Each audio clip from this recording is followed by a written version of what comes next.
that. Stop that. Stop that.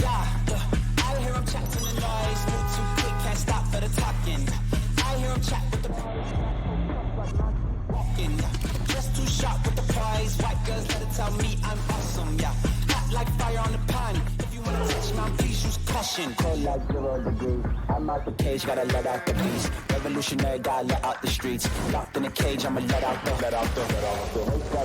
sheets. We came for one, man, forget my peace. You take the west, I'll take on the east. I'ma put them in the cage, never let out the. I hear him chat to the noise. Move too quick, can't stop for the talking. I hear him chat with the boys. Man so tough, but mans keep walking, yeah. Just too sharp with the prize. White girls, let it tell me I'm awesome, yeah. Hot like fire on the pan. If you wanna touch my please use caution. Stop that. Stop that. Stop that. I am so mad at them. Not Chris and Greg for acting poorly. I am mad at the Dolphins for making me watch a game last night that was between an 0-3 team that allowed 9 sacks last week. That's the Titans. Mm-hmm. And a team that hasn't had a lead all season. They forced me to watch a game. The Dolphins forced me to watch a game in which a 15-6 lead we all knew was insurmountable. As soon as Tennessee got to 15-6, we knew that game was over. And I'm guessing the rest of you, Billy, how mad are you? Chris, how mad are you? Cody, or how mad are you? Because now the flames rise on Mike McDaniel doesn't know anything. That got here quick. Like Mike McDaniel needed Tua, and nothing works in Genius unless you've got Tua. And so everybody, because the hope was so high, because we dared to hope for the first time in 25 years just because they gave us offense, and now it's Tyreek Hill for 2 catches for 3 yards in the first half. I mean, but it's deeper than that too, right? Because, like, yeah, sure, they lost Christian Wilkins because they couldn't pay everyone, but the defense was supposed to be okay, right? And then Mason Rudolph comes in and carves you up. Mason Rudolph does. Like, what's going on with this team right now? I don't feel good about the way I looked at Mason Rudolph last night. Like, when he came in and moved down the field for a couple field goals, I was like, look at this guy. You were jealous. He looks good. Yeah. I was attracted to Mason Rudolph last night. Of course. I at the same time that was happening to you, I was taking inventory of my entire life because I'm on the couch and I actually hear the words come from my television. Mason Rudolph, if I'm Callahan, wait a minute, what do we have here? Well, what you have there is Mason Rudolph. Yeah. And a league that kills all its quarterbacks, so the backups are all playing by week 4. But he's a good backup. I mean, you want to criticize. He's not a good backup. He's a good backup in comparison to who the people that have been backing up for the Dolphins for whatever reason. Well, that's what I was saying, Billy. In comparison to what the Dolphins have, he is a good backup. You would love to have him right now. I don't know that he'd look any better. I really don't know that he'd look any better. No, they didn't win because of Mason Rudolph. They won because the Dolphins were being the Dolphins. I was an eyewitness, an unwilling eyewitness at that game last night, and it was one of the most dreadful performances I've ever seen. A quarter into the season, You deserved it. I mean, an eyewitness like you witnessed a crime. His job, I did witness a crime. He did, yeah. Look, a quarter of the way into this Dolphins season, the MVP is 38-year-old Calais Campbell. That's how bad things are going for the Dolphins. Tyreek Hill is not being allowed to be Tyreek Hill. They don't have a quarterback who can throw. And the problem is, which I alluded to in my column, is that they've been terrible on offense for 8 games now, dating back to last season. Tua's played in 5.5 of those 8 games. The offensive drop-off precedes this season, and it's really disturbing. And as you say, Mike McDaniel, the heat is on him all of a sudden, fairly or not, and he's got to find answers because you can't keep using the quarterback as an excuse. Okay, we've seen backup quarterbacks come in and do very well. It wasn't just the quarterback last night. The punter before the half gives away 3 points. Waddle drops the ball. They couldn't block anybody. The Dolphins, think about this for a second. They played football so poorly last night that twice during that game, and one of these plays was positive, the Dolphins had the football between their knees, clutched together between their knees, how poorly they played, stumbling around all over the field. What's going on with Waddle? Is he not good? I thought he was good. I was pretty certain he was good, and then he doesn't look good for a very long time. Last night was kind of like, when you You try like hell to open up a jar, and for whatever reason, you just can't do it. And then you hand it to a friend, and it's the easiest thing in the world to them. It pops right off, and you're wondering, like, I must have loosened that up for you. That was kind of like watching Titans-Dolphins at the same time that Seahawks-Lions was going on. They should not have had those games going on at the same time. Greg, you're there.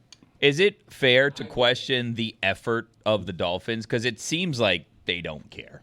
Oh, that's what it always looks like when you're failing, though. Yeah, I wouldn't question the effort. I would question the execution. I would question the mindset in the sense that this team has had about 10 illegal formation penalties in the last 3 games. Just that one penalty, which is pretty inexcusable. It means you're not getting set quick enough. They had it on back-to-back plays yesterday when they were driving. They had 3 in one series. I mean, it's just sloppy. And that's, to me, that gets back to that's coaching. When you keep having dumb penalties and you keep repeating them.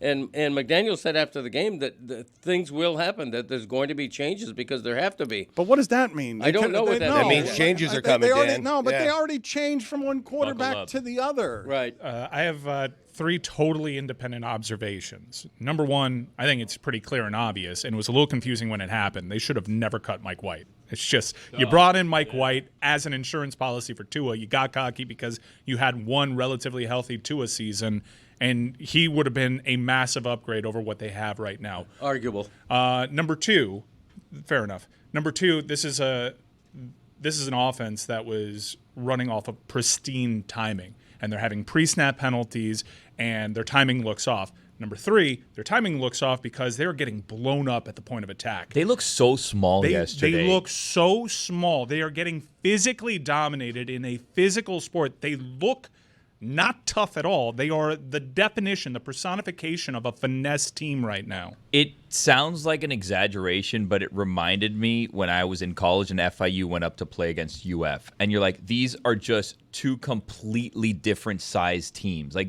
they weren't, and these are the Titans. Like, the Titans looked so much bigger than the Dolphins yesterday. Titans, by definition, should appear bigger than Dolphins. In the Dolphins' defense, though, everyone looks small next to Not bigger than Devondre Giants. Sweat. The Giants, right? This Sweat guy for the Titans is one of the biggest human beings I've ever seen. Again, we're going to do this after seeing the 0-3 Titans of Mason Rudolph drag the Dolphins. We're going to do. What are we supposed to do? They're Jason so big. Sanders is back on track. Who cares? He shouldn't be on the team. No, I'm not. I'm not saying Odd that. day for it. He's their entire offense. He's their MVP this year. I'm not saying that you have to be positive. I'm saying lamenting that an offensive line that blocked well, but an offensive line for the Titans that allowed 9 sacks last week, allowed plenty of pressure last night. They're an 0-3 team for a reason. The criticism I'm stopping on is Billy saying they don't care. They don't care that they're they look like they don't care. It did seem like they checked out towards the end of that game. They were just frustrated. Tariq Hill is yelling behind Mike McDaniel. I would understand if you're getting beaten by Mason Rudolph and Tony Pollard. All of us are noticing at the same time, sort of like, wow, Tony Pollard still runs really hard. Yeah. There was like $500 million in contracts not playing for the Miami Dolphins week 4 in a game they absolutely had to have. Wow, the Dolphins found a way again. Everyone in the division loses, and they blow it on a primetime game. But no Tua, no Chubb, no Armstead, no Fuller, no Long Jr., no Mostert, which I think that's a lot of touchdown production that is not in your lineup. And you could say what you will about Odell Beckham Jr. I'm not sure he helps what's really ailing the Miami Dolphins right now, which is a whole bunch of stuff that starts as soon as that ball gets snapped. They also lost 2 offensive line starters in free agency, and that's really hurt them. Their running game, which was second in the league last season, has been nothing. Achane, speed runner, averaging well under 4 yards per carry. But I don't blame a lack of effort. I don't think they quit. Keep in mind their only touchdown drive was very late in the game, which is a touchdown drive despite them having 3 illegal formation penalties in that one game. In fairness, Huntley was in metaphorical handcuffs. I have to be careful after what happened to Tyreek Hill a few weeks ago. Huntley was handcuffed by the fact that he plainly was unfamiliar and uncomfortable with that offense.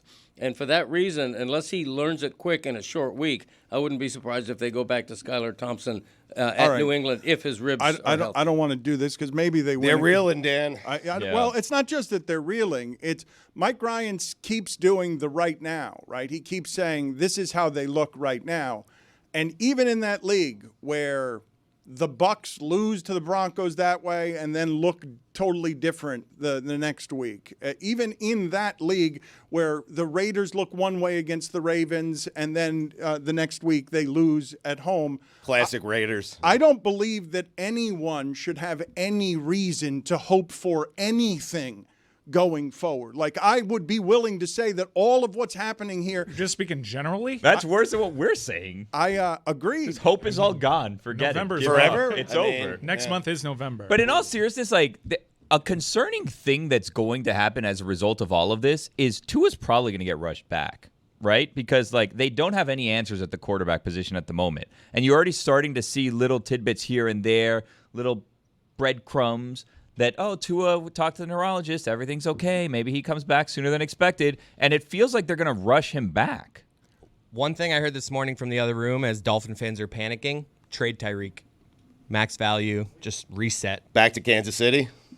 Because once you pay Tua, like the whole thing you they can't need him, afford. Mike. Now that you've paid Tua, you kind of are going to need to clear some space. I mean, look, it's a low point right now, as I mentioned earlier, generating a lot of pain. It's over. And trading Tyreek is not like, I was just like, when they said it to me, I was like, all right. My point is that because of what Mike said about injury and because of how they look when Tua's not in there, but also how they looked when Tua was in there against Buffalo, it's over. Like, it's not maybe they win next week or they come within 4 points of the Patriots because the Patriots are also terrible even though they won at the Bengals.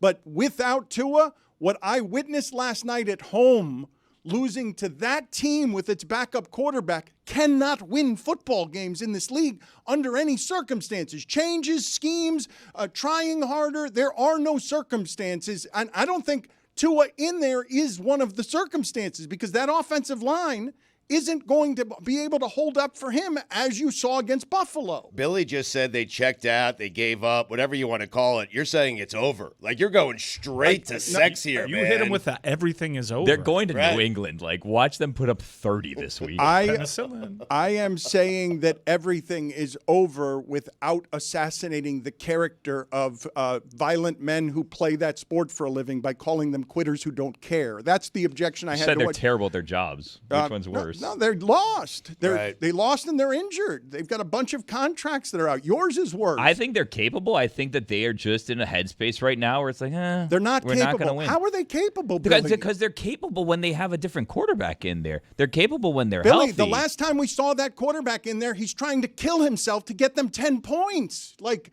what are you talking about? At the top of the division, there are the Bills, and then there is a team that cannot play with the Bills, as we've seen through the last 3 games. Yeah, but you can't say the offense isn't better without Tua. Like, when Tua's there, it's one of the best offensive teams in the NFL. but It not- looks off when he's on Tyreek also Not for the last 8 games. Right. Not like, please don't ignore that the last 8 games, they've been bad. As soon as Armstead gets hurt, everything goes to. All right, but a big lot of sample teams size. and a lot of quarterbacks would have been bad in 40 below weather in Kansas City. I mean, they would have been. I understand what you're saying, but it's a better offense with Tua. Tyreek also Yeah, very of clearly course. had knee surgery that he told us about on a cop cam and that they're pretending was not knee surgery. That was just a quote-unquote procedure, and he hasn't looked the same since said unreported knee surgery. The Dolphins have a macro problem with the quarterback situation, and that is Tua's career ends with his next concussion. Okay, I think that's a pretty safe bet. And so even when he comes back, whether it's in 2 games or 4 games, at least 2, he's not a safe quarterback. You know, he's one play away from probably ending his career. So how long do you have Tua when he's back? How much longer does he stay healthy? That's a huge issue shadowing the team. As we're searching for blame here, I've just been handed a note from the other room. I'm just going to read it here. The Dolphins have lost their franchise quarterback, have 1 touchdown in 12 quarters, and are 0-3 since Dan put on that Dolphins hat. Wow. So, I don't know what we want to do with that. Wow. Lucy believes in that sort of stuff. Lucy believes in jinxes and hauntings and superstitions. Yeah, I feel like we all have to do it. But my thing with you guys is, like, you're just straight up haunted forever. So I don't necessarily know if it's anything you did. I just don't understand. Like, shouldn't you guys be used to this by now? No offense. What I said about the generating pain thing. Well, this is the thing that's happening right now that is so interesting about what I've seen on social media, which is a fan base that is absolutely turned on its coach.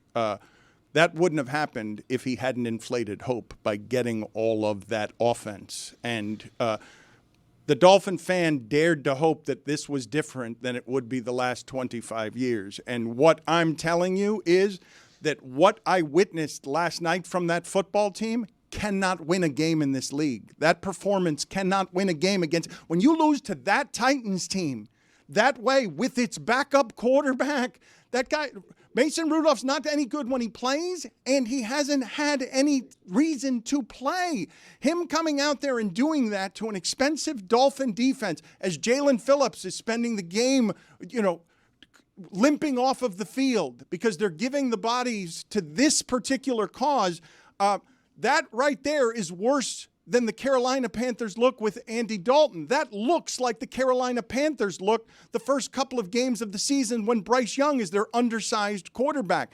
That can't win in this sport. There's not a quarterback you're going to go get that you're going to be able to put in this timing offense and make it something different than it was last night. And man, do these Mike McDaniel press conferences hit different at 1-3. That was my main takeaway.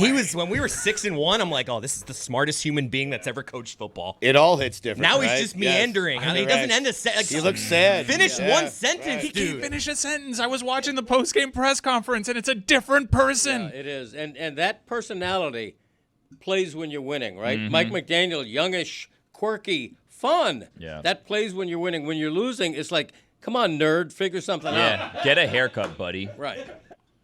Every other coach seems to be doing all right with these backups. Joe Flacco's winning in Indy. That's fair. Yeah, Matt that's an LaFleur upgrade. is winning with Willis. You That's a can't fair be point. one of these offensive guys and call yourself a quarterback whisperer when Shanahan's doing it with Jimmy G and then he's doing it with Brock Purdy and Tomlin's doing it with Fields and Russell Wilson. Yep. You can't do it. If your offense is good, your offense is good regardless of the quarterback. His offense is only good with one quarterback, apparently. Yeah, but not for the last 5.5 games. I got it. Yeah. Makes you wonder if he had a cheat sheet this whole time. Wasn't actually a genius. If you heard him on South Beach Sessions, his lack of focus was obvious. He can meander a great deal, and I can't imagine what it feels like at this moment to be him when you're looking at the field and you don't have any answers. Like, you've been told for a while now here over the last 2 years that even if your team loses, you've been told by everybody involved because your offensive identity guy, oh, well, you're good at your job. We know you're good at your job. We didn't believe Tua was that good, and he led the league in passing. Now you're staring at the field, and you're like, am I good at this job? Because I have no answers. There's nothing on a play sheet. There's nothing in preparation. I have no answers for Mason Rudolph. I have no answer for the 0-3 Titans. Like, that will crush anyone's confidence. Seriously, it takes 2 games in that sport. Now you get out in front of people. When he did the halftime interview, I was listening to him wondering, how do you even talk right now when they ask you about Huntley? Like, what fake words do you have to go find so you don't insult what Huntley is doing out there? Like, how do you stand in front of people and figure out what the lies are going to be so you can just say focus and other stuff and not talk about, well, Huntley's my quarterback. That's my problem. It's not that difficult, then. How Just would it, standing up, how would you have staring done into it? a camera. How and would just you have done lying, it? right? How would you have done it? Let's make it you. It's a weird messenger for this. Let's do a little fake interview. Coach, Stugotz on how go. easy it is to Yes. speak. I'm Coach McDaniel. we're here with Coach McDaniel. Coach, Okay. how are you going to handle a rough first half? How are you going to bounce back in the second half with Huntley? You know what? It's on me. I got to put them in better positions to succeed. It's not on the quarterback. It's on the coaching. We'll get better. We'll be better in the second half. I have to make adjustments. Okay. All right. Now the second half comes and goes, and everything that you said at halftime was clear Yes. to everybody. In fact, that's the follow-up. In the postgame, now the question is, Coach, everything you said at halftime was bull. Can you tell us how Huntley played? More reps, more practice reps, more reps with the first team. Perhaps I'll look at an upgrade at quarterback. Probably not, Whoa, though. you just lost the locker room. You just lost him. But this all starts with me. They're It is lost. on me. But I you did didn't not- know it started with the quarterback. Look at him. He was so comfortable and confident with his lying that he's like, I got this. And now all of a sudden, Huntley is He insulted. threw the team under the bus and then says, it Listen, starts with me. This is what you do. It Lying starts, needs to come naturally. I can't force it. I mean, come on. what you do is this starts with me. It was all Tyler Huntley's fault, and I was the one that brought him in. And that was my mistake, bringing him in and putting him in charge because he was a disaster. He wasn't ready to play. Well, I don't think They he was didn't actually a trust him disaster. to pass. He was the least didn't of our know problems. The offense. He had 2 pass attempts in the middle of the second quarter in a game they're trailing. 2 pass attempts with those receivers. It's absolutely ridiculous. Tyreek Hill was screaming at McDaniel on the sideline, and part of that is the foundation of this offense is motion, pre-snap motion. And almost every time they do it now, they are penalized. They're sabotaging themselves with illegal motion penalties. It's ridiculous. Lucy, I see in your face something that I have seen in Jessica's haunted face for a while now, being around us when we do Maximum Local Hour. You're looking at us, wondering how it is that any of this can be surprising to us when we've lived it for 25 years. Yeah, I mean, like, go to therapy. Get over it. This is. We tried that. Look, I don't mean to be Generating. disrespectful, but like, this has happened to you your entire life. I feel like if you haven't developed the coping skills by now, you just might not get them. Yeah. But it's the hope that kills you. Like Well, shouldn't you know that by now? But they weren't. Well, they actually haven't had much hope over the last 20 years. So they forgot what it was like to work yourself up into thinking that this team had a chance, which, based off of last year and how easily offense came to them seemingly, and the fact that they locked in their quarterback long term and they have what the NFL players themselves deemed as the best player in the league, there was a lot of reason for hope. So they had a nice little groove there for like 7 years where nothing can break them. They developed a hard callus, but it's that hope that ended up killing them. Look, when a man says he's changed, I can tell you right now, he hasn't. And that's the Dolphins. They have not changed. You're welcome for the advice. I'm telling you, after Mason Rudolph's first drive, Yeah. he got to the bench and he kind of whipped his hair back and wiped off his head, and Yep. I started sweating. Will Levis may have lost that job yesterday. Crazy, but he might have. I was happy for Tyler Huntley coming into the game. They did the whole story. His hometown team is so close to home. This is so great, a homecoming for him. And we did the same thing with Teddy Bridgewater like 2 years ago. And we keep having like these homecomings with like, yes, like finally this is like a dream come true. Like, and I'm happy for them. It's a dream come true. This could have been a homecoming for Lamar Jackson. He was out there. You could have drafted him 30th overall. You could have got him like 2 years ago. Yeah. But instead, no, didn't do that. Didn't want the MVP of the league. Again, I am going to say to you guys again, because I don't think it really landed. I'm watching a football game last night, and in the other football game, the Lions are going 19 for 19. It's the first team ever to be perfect passing the ball on offense. It wasn't even Goff who was 19 for 19. He was 18 for 18 and caught the other pass. Yep. And that is Man Campbell over there. Like, we've seen a generation or an era of... That's a coach. I know, we had If that. you get that guy in your building, you don't let him go. Okay. Oh, wait. Yeah, there's that. But you guys are still not absorbing that I'm watching an NFL game last night. It's week 4. And I'm thinking to myself, Fowler and Reddick and Orlovsky, they're jealous of that other game. Like, they're getting mad at halftime of the shit they're watching and where their careers have arrived. I think they knew. Like, I think as soon as you saw that Buck was at the other game, like, you knew what you were in They for. knew in advance they Of had the bad course. game. Yes. Yes. Yes. They were Yes. told. Yes. What a dog matchup. They know they have the bad game from among the two. I don't think that any of them came into the games thinking to themselves the way that Louis Riddick said during the broadcast, Mason Rudolph, if I'm Callahan, I'm saying, wait a minute, what do we have here? Like, that's a thing that was said during a 6-3 game. And I'm like, he's completed 2 14-yard passes over the middle for field goals. And they're raving about it as if, like, that flowers are blooming all over the field. I know what Mason Rudolph is. You don't have to tell me what do we have here. I know what we have here. don't know. Someone who, for the rest of his career, is going to be a backup. He was 9 of 17 for 85 yards, but great hair. I mean, Chris Fowler said it best with, "We won't be sending this game tape to Canton." Scott Van Pelt at halftime just turned to Jason Kelsey and is like, whatever that was, what he described it. Whatever that was approximately $750 million your parent company just spent. Stugotz, something that my wife and I have been doing here for a while, because you've heard me lament with great fear that I've been talking to climate scientists and doing a kind of research that makes me more afraid than I'd like to be about everything that's happening in the world, and just wondering, now that I have a wife to protect, something I've never had to think about before, which is how do I get out of here and where do I live in the event that there needs to be a very fast evacuation because of all the things that are happening in the world. Please play the music for me real quick before I transition back to football. Die. We're all gonna die. We're all gonna die. We're all gonna die. A dolphin humped my father, and we're all wondering why. Let's turn on the news and find out how we're gonna die. Die. We're all gonna die. One of the places I was looking, where could I drive quickly in a panic situation with 3 pets? Right.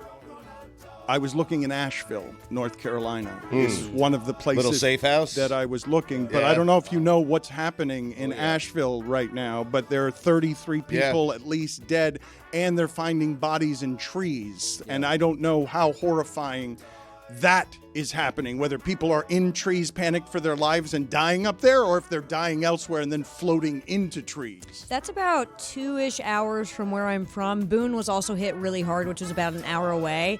I think what people are like failing to realize is when a hurricane like this hits Florida, there's an evacuation notice, and like there was one where they were like mandatory evacuation. I'm in the same sort of like news area, and there was nothing that was like, you need to get out. Like, we knew it was going to be a bad storm, but absolutely nothing that made anyone believe they needed to leave, they would be trapped there. And so all the roads and bridges, like I-40 literally collapsed within itself. So it's an island in the mountains because no one can get in or out because the bridges, the roads, they're all destroyed. I don't think that if it doesn't hit close to home for you that people sort of understand what is happening all over the world on this front, Stugotz, because if anything like this were to happen to many of us, it would be the worst thing that had ever happened to any of us. I'm just talking about walking out of your house and seeing a body in a tree when no one warned you that there, because the new normal is that the forecasters don't actually know how to tell you what's going to flood and how. Yeah, everybody's so grateful that a storm like this, a hurricane like this, doesn't hit them, but they're grateful at the expense of someone else. I've been to Asheville on vacation, a beautiful little artsy town, and to imagine it devastated like this is really numbing. With no warning, though, is like the thing about hurricanes that has always felt at least mildly safe down here is that there's warning. People will tell you that something's coming and you can get away. But I find myself saying, like, think about the absurdity of that, Stugotz. I'm talking to my wife last year about where do we go? Where's the correct way to go that we can drive if you can get out of Miami with warning so that you have a place to live? And we read about stuff, and North Carolina was supposed to be one of the places that was at least a little bit safer. It's Maine. There's some places in Colorado, but there aren't many places that are supposed to be safe, and it tells me that there aren't any places that are safe. Billy, why are you making faces? I mean, football. The Dolphins still have me. Little doom and gloom. Yeah, I mean, right. there's more places than just Colorado and Maine. There's 50 states. I don't think I got a room for I you. think safety's an illusion. I think we're at a place where safety's an illusion. Dude, I said the Dolphins gave up on the team yesterday, and I was a gloomer. Okay. Do you go to safeplaces.com? I think that's what we were really struggling with. How you came up with this select group of places. Diana, where's your safe house? He researched. I mean, he talked to scientists. What are you guys talking about? Asheville, not driving distance from here. That's what, like a 14, 16 hour Yeah, it's drive? not close. Yeah, Orlando's supposed to be the one of roads the are safe empty. places. Yeah. Orlando's I would hit up Orlando on it's on the way. Dianna Russini's on with us here. She's the senior NFL insider for The Athletic. Her podcast with Chase Daniel is Scoop City. I just read a lovely article about Scoop City that I don't know whether it's a delight or a surprise to her or not, but the article was basically, Dianna, about how your podcast is something that is luring women at a disproportionate rate. Did you read this story? I did. Before we get into leaning into the small, tiny little success of my podcast, I think it's important to just like let you guys know I love coming on this show. I know we were just talking about a really serious topic, and I'm with you, Dan. I was listening to you closely, sort of just talk about the state of all of our safety. And in that moment, it reminded me. I know it's a basic, simple statement. But it's why I freaking love sports, and it's why I love this show, because we got to talk about the real stuff in life, but it's why I stayed up late and watched that probably one of the worst NFL games I've ever witnessed. Just knowing that this doesn't matter, football does not matter, but it's so cool that we get to talk about it. So I'm glad that you brought it up, but back to the Scoop City stuff, women are listening, and I think that's really cool for the sport. I think you've listened to the podcast before. We definitely talk about real football. This isn't a light football show, but I think we approach it with a lightness, and I hope that's what some of the people that are tuning in are enjoying about what we're doing, because we're all over the big stories and we have intel, but I'm trying to have a conversation with Chase Daniel, my co-host, that is exactly the way it sounds when he FaceTimes me at 5 a.m. almost every day. But did you expect it? Did you expect? No. Did you have an idea that you would lure a demographic simply by being you? I don't know. People. I don't know if people are tuning in because I'm on the show. I just think there's more female football fans. I think women are learning the sport at a faster rate. Even just guys, I'm sure you've seen it too, on TikTok and even Instagram on Reels. There's tons of women just explaining football fundamentals for women that are interested. And I love to look at the comments to see if, there's just, barbarians just making fun of these women, introducing the sport to those that have never really gotten to learn it over the years. And it's all these women in the comment section thanking these TikTok ladies that are out there teaching football. So look, I think it's an untapped market, and it's going to be a market that's going to continue to grow. And look, maybe Taylor Swift had a big influence on this. Maybe she sort of got a lot of the female audience to pay attention to it. And then while watching her, they were like, wait, this is actually really fun. This is a great sport. So I'm hoping to continue with it and share just some of the stories that I've had along the way as a woman covering football. But as you guys know, and we talk about on the show all the time, being married and having kids and having a life outside of my actual job, I hope that's some of the reason why women feel like they can relate. You have a great husband, a patient husband. How does he feel about the 5 a.m. daily FaceTime call from Chase Daniel? Yeah, not a fan. Right. Not a fan of those early morning calls, especially because we're getting the kids ready to go. But outside of Chase, I also have other conversations in the morning with people in the league, because that's always the best time to grab people. Like, I spoke with someone with the Dolphins early this morning, despite that awful performance, to just try to get an idea of what the hell happened. And you usually can get people driving in between 5 and 6 a.m. Eastern. I talked to somebody out in LA the other day. I think it was 3:30 their time, and they just answered like, "Hey, what's up?" I'm like, "What? Like, why are you up?" But we know how some people work, and especially coaches this time of year, they're working all around the clock.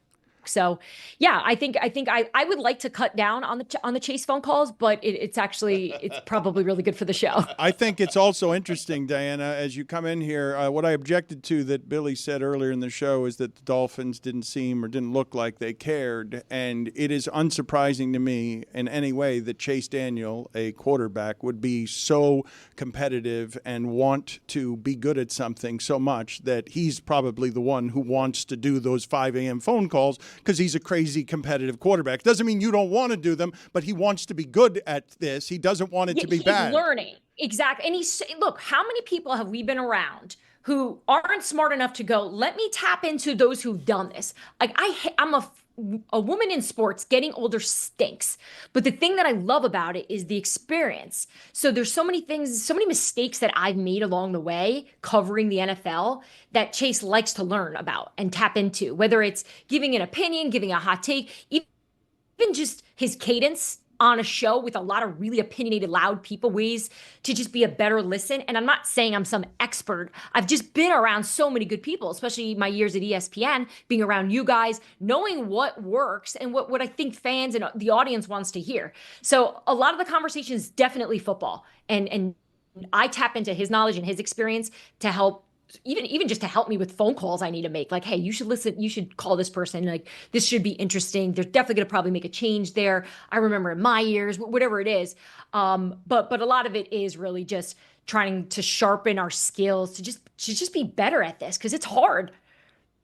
Diana, how's Chase's arm feeling? Because it's a little rough down here. What's he doing Sunday around 1-ish, and can we get him to New England? It's a great question. We have a Scoop City group chat, and it comes up a lot of, like, look, I don't want to lose Chase at all. I don't want to go back. Come on. I can't. Call Ryan Tannehill.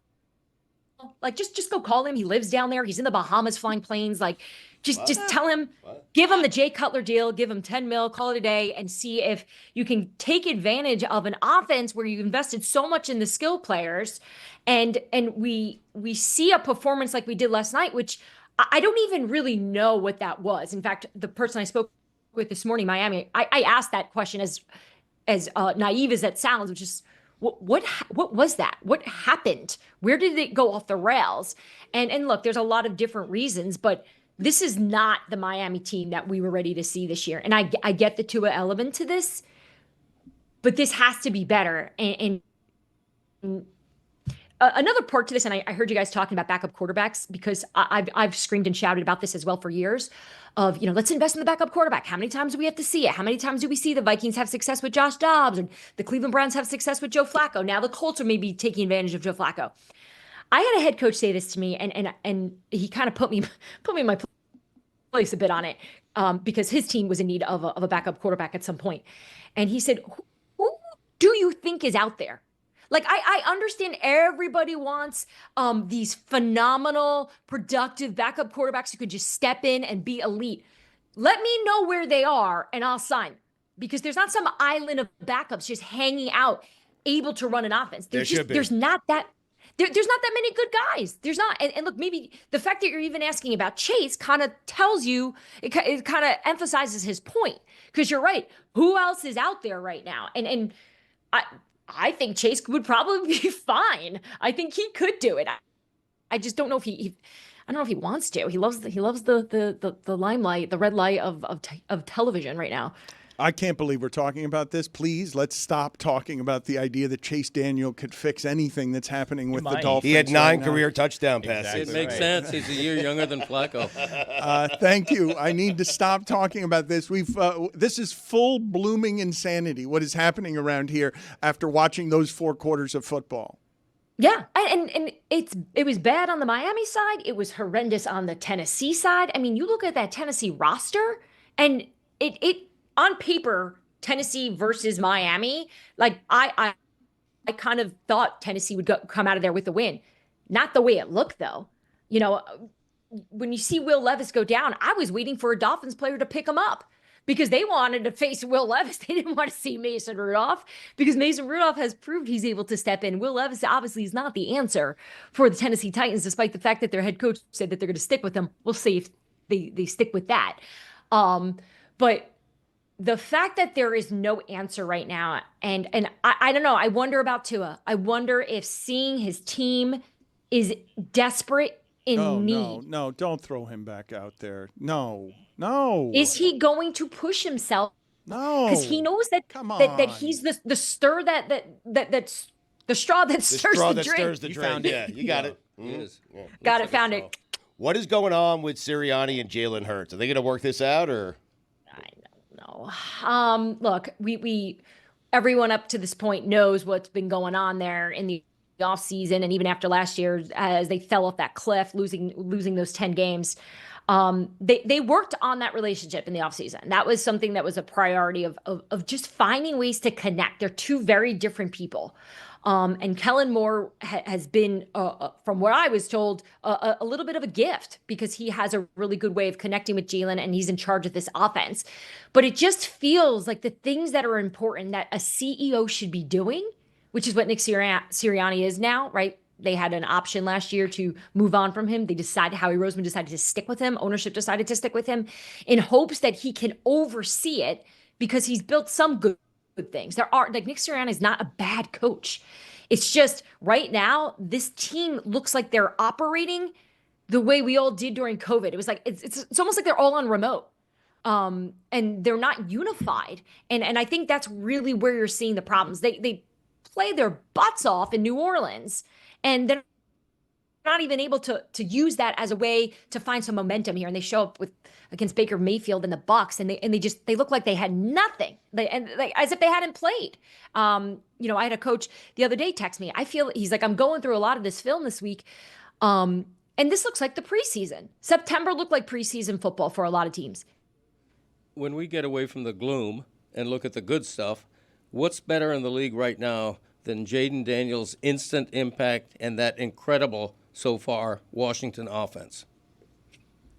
This summer, Cliff Kingsbury came on Scoop City, and I asked one of those throwaway questions, and I know you guys have done them a million times, where you ask it because you just feel like you need to ask it, and I appreciated his answer. My question was, hey, you're not a head coach anymore. You're a play caller now. Like, what's that like for you? He's like, I love it. I don't want to do all of that. And so I do think that's been really important for Cliff's journey here is he can just focus on the offense. And we're seeing pretty extreme results with a super talented quarterback that a lot of people are now coming out of the woodwork saying, oh, we had him ranked #1 overall. And I know we've talked about it on the show before that I've had conversations in the offseason right before the draft where I did find people that had Jaden ahead of Caleb. It doesn't mean that they're both, that one's better than the other. Right now, one is better than the other. But I still have tons of confidence in Caleb. But in terms of Cliff, the fact that he's found the perfect match, and we're seeing aspects of what he did with Kyler Murray in this offense, and we're seeing them just do the simple things, guys, which is give the player stuff they're good at, right? Whew, not that hard. But it is, because we've seen so many organizations try to force a type of offense and a structure to a player when Washington's going, okay, this guy can process information at a ridiculously high level, and he's comfortable doing this, this, and this. Let's pull it from LSU. Let's mix it with some of the stuff Cliff can do well. And voila, look at what we have. We have the greatest story in Washington since Robert Griffin III's rookie year. Dianna, the Chiefs have lost Hollywood Brown, Rashee Rice, even though there's some ambiguity surrounding the knee injury, though it looks bad. Pacheco's out. That's a lot of explosive players that they're missing. What are their options via free agency and trade? Because I don't know too much about their cap situation. I know that they got some pretty big contracts on the books already. Yeah, so they're definitely having conversations about making some moves before the trade deadline. We'll see if they'll actually do it. We've seen the last 2 years they made moves, right? We saw Kadarius Toney 2 years ago. Last year, Mecole Hardman returned from the Jets back to Kansas City. So they've been, we'll call it aggressive, right? And they went to the Super Bowl both years with making those trades and giving Patrick some help. But, over the summer when Mahomes and I were just reflecting on the success they had last year, he kept pointing to the defense being the reason why they won last year. And he's obviously right. And yet here we are again where they're 4-0 and it's the defense. And I remember him saying pretty emphatically that they know that they can't do it again. They can't have a three-peat just relying on the defense. The offense has to be better. It's also somebody that's the quarterback and takes pride in what they can be. So, look, I think they're going to do the work. I think the names you're hearing right now are all fair. I don't know if any of them are realistic at this moment, right? So you're hearing the Browns, Amari Cooper. The reason why that name comes up is because of 2 minutes for Chiefs talk. I didn't do anything. You whispered Spags in my ear. You're not allowed to talk. You're minutes for whispering Spags. Yeah, you whispered Spags in my ear. You're not allowed to talk Chiefs. I'm sorry, Dianna. What are the names? What are the names that you're hearing linked to Kansas City? What are the possible solutions? I wish I missed that whole thing. My computer jumboed all this down, so I missed whatever Stugotz just did to distract me. So the names that are being, we'll call it chatted about at this point, right? So I mentioned Amari Cooper because Amari Cooper's name came up during that Brandon Ayuk trade opportunity that the Browns were involved in with San Francisco, right? So Amari's contract also makes it really easy for him to move to Kansas City. I just don't know if Amari Cooper's the type of wide receiver right now that fits. I don't know if that answers anything. We're going to hear about Devontae Adams all the way up to the trade deadline. We just are. He can tell us a million times they're not doing it. We can hear from the building that they're not doing it. But I think it's something that we got to keep an eye on. And then there's some out of the box type ideas that people have had of, George Pickens in Pittsburgh.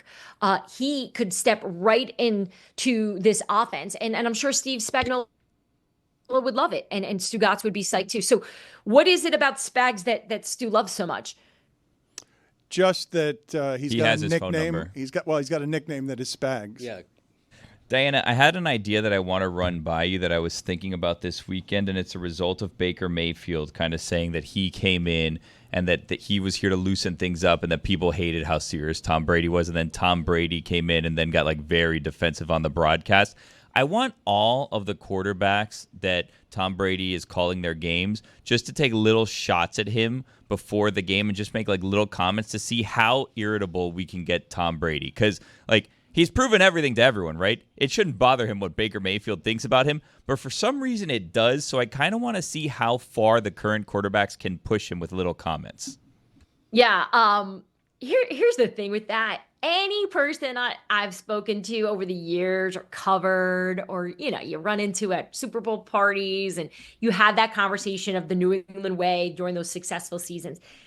The answer Tom Brady gave is the answer you get from everyone in New England. It's you want to know what fun is? Disney's fun. And the thing is, I get it. They're right. That is fun. Winning is fun. But I think there's also examples of where, you may be winning, but that journey isn't a great ride either. It feels good at the end, but getting there is painful. And I think a lot of players like Baker Mayfield in their mind think that they can still accomplish this at a high level, but also make this enjoyable and not have it be so hard. But I like that Tom was willing to do that because the Brady we've seen on the broadcast just seemed a little too buttoned up for my taste. I actually think he's going to be really good. But I was pumped. I'm let's do this. Let's keep the petty going. More of it. I'm with you. I think every quarterback that we see for the next few weeks with Tom Brady, that quarterback should start the narrative during the week and have Tom give a rebuttal. Have you done Disney with your kids yet? No, I don't want to do it. I heard it's horrible. It's the worst. Disney's fun, but at a young age, not the best. Yeah, exhausting. So I didn't know this, and my really good friend Jeff Darlington was there last year, and I sent him this long text because I'd seen the pictures from his wife's Instagram that they were there, and I was like, "Hey, I'm just having a moment right now, just watching you with the kids. I got to do a better job with mine. I got to." Experience more stuff. They're not doing enough. He wrote back, "This has been the worst week of my life. Whatever you think is fun here is horrible. Don't do Disney. Don't ever come here. I don't care how many free passes you can get. Don't come here." So it was such a great little lesson for me in the moment of, hey, don't just look at the pictures. But Billy, can you just help me understand what is it about Disney that people say is so hard with kids? To me, I just feel like the joy in my kid's face would take over and I wouldn't care so much about the other stuff. What is it? Well, that's the thing, right? You're basically doing it just for the pictures the Darlingtons put up, right? So that when your kids are older, you can say, "See, we did love you. We did take you to Disney World." But while you're in it, did you like Disney going yourself ever or no? So my parents waited until I was 11 to go. So I enjoyed it because I was a preteen. I understood. Is 11 preteen? But did you ever do drinking around the world or anything like that? Of course you ever it go is. with your friends? Anything before 13 is preteen. Even 12? I just felt like that was like very much like trying to sound like I was advanced or something. I wasn't. It took me like 15 years to get a bra anyway. Well, more like 20. But yeah, so I did Epcot with ESPN at the Pro Bowl. So it was a bunch of us, all of us covering Wendy Knicks, the whole NFL Live crew, and they said, hey, you know, why don't we do beers around the world? We have an easy day tomorrow. This will be great. And I said, yeah, I, obviously. So we're going to all the different countries. And after the second beer, I just start feeling off. And I'm like, maybe that German beer just didn't sit well with me. And so Wendy sees me and she's like, you look green. And I'm like, really? She's like, yeah, you don't look good. I'm like, yeah, I know. I'm hot. It wasn't hot. We had jackets on. So I'm just trying to suck it up though, because I want to be with the team. You know, we're doing this experience. It's fun. I don't want to miss it. It's Florida. So somebody has this idea of, let's take a photo. Let's take a picture, a big group picture. And you know that feeling when you know it's about to come up and you just need to get at it. You just need to get out of the situation. So I had my arms around, I think it was probably like Ryan Clark. I don't even know who it was, like whoever was working that week. And I just felt it come up. So there is a photo somewhere out there on someone's phone of me hurling, vomiting during this ESPN team picture. On Wendy Knicks. And here's the worst part about this. And this just goes to show you I FOMO really bad. I didn't want to go home. And I got a text from somebody in Taylor Lewan's camp at the time and was like, hey, we have a extra pass for Universal Studios. So at the Pro Bowl, the players and their families, the park shuts down for them. So they get to just go on the rides a million times without the public. So if you can get a ticket to do that's like a once in a lifetime experience for someone like me. So I'm like, I don't care if I just threw up. I'll rebound. I'll do this. So I get there and I see Taylor and Will Compton. And at the time they were with the Titans and I covered them all the time. So it was just like fun to be around them and their wives. And they're like, do you want to go on the Hulk with us? I was like, yeah, let's do it. I love roller coasters. I threw up 20 minutes before that. Well, what do you think happened? I went up on the Hulk. As we do 2 loop-de-loops, all over Taylor Lewan, all over Will Compton, everywhere. And to this day, like as much as I've covered them and done interviews with them, and I like to think I've grown since that moment, that I'm just the chick that puked on them. Lucy, look at how disgusted. Lucy's about to throw up in her own hand because of what she just felt there. Girl, that's your own fault. Why would you go on a roller coaster after you just threw up? Right, that roller coaster. Yes. I know. You think I would just be like, hey, I'll just hang, you know, and just go walk around with you guys, not actually get on. There was something in my head that night. I just remember thinking like, I can beat this. I can beat this stomach virus. I did not beat the stomach virus. Dianna, send us that photo, please, so that we can, wherever that photo is of you green or you throwing up, please send it to us. I got to tell you, it was one of the worst, like 24 hours. And I was just dating my husband at the time. And I remember calling him when I got back and I was on the bathroom floor and I'm like, I'm not going to make it. I meet another girl. Good luck. She's the senior NFL insider for The Athletic. Gets so close to the games that she throws up on the players. I think that's a good slogan for Scoop City. Thank you, Dianna. Good seeing you. Thanks, guys. Love you. Greg Cote Tuesday rolls on here, and we're always very excited to have him on a Tuesday. But after the Dolphins put that effort up, even though Billy is questioning the effort. And I understand, man, when it looks that bad against that bad of a football team, I understand. Just saying, if Lombardi was on the line, you know what I mean? Like that, that fourth quarter probably would have looked a little different. Yeah, they couldn't do anything. With that? They couldn't do anything against fourth down. Tony Pollard. Tony Pollard spent the whole game. They're a good run. They are a good run block team. And the idea that you guys are saying this is quite the discovery to make, is it not, on Monday Night Television, where you guys are coming in and saying, "Man, they look small and finesse," and the announcers are saying they built this team all wrong. They built it from the outside in. You got to, in a violent physical sport, you got to build it from the inside out. You do understand that what we were watching last night, one of the reasons the anger is elevated is because what swept over the entire Dolphin fan base was, oh no, we've built it all wrong. Like, you understand that's what's happening, right? It's not just that it's, oh, they look terrible and they're 4 games in. It's, no, they built it all wrong. They need the savior to be the guy who's visiting the neurologist when you knew he'd be visiting the neurologist. Like, he's the most likely guy to be visiting the neurologist, and if you don't have him, oh my God, look at what Tyreek Hill looks like. Like, it's built all wrong. I don't believe that that's an overreaction to say that. No team can withstand injuries like this, okay? But for the last 2 seasons, their injuries have totally undone their seasons when Kansas City's injuries have not undone their seasons. Kansas City's got plenty of injuries and is still 4-0. They have a different quarterback, and they have Spags. 2 minutes? You're also not supposed to be made look incompetent by Mason Rudolph. That's correct. So sexy he looked last night. Well, look, building from the inside out is a lot tougher when you spend what they spent on Tyreek Hill and are saving enough money to lavish Tua with a huge contract. And that's why they couldn't re-sign Christian Wilkins, and that's why they couldn't re-sign 2 offensive starting linemen. You know, that fundamentally they lost 3 huge pieces from their offensive and defensive lines because they couldn't afford them. Talk me off of this, okay? Because I'm the one that's always saying, Stugotz, there's a hyperventilation and an overreaction to everything of the moment that happens in the NFL. But what I'm telling you is that what I'm watching last night, when you lose to that at home that way, every game in that league is close. When you lose that way to a terrible team and its backup quarterback, I come away with the seismic reaction of, this is flawed. Like, that couldn't win a playoff game when they had the window of, oh, they've got the quarterback cheap.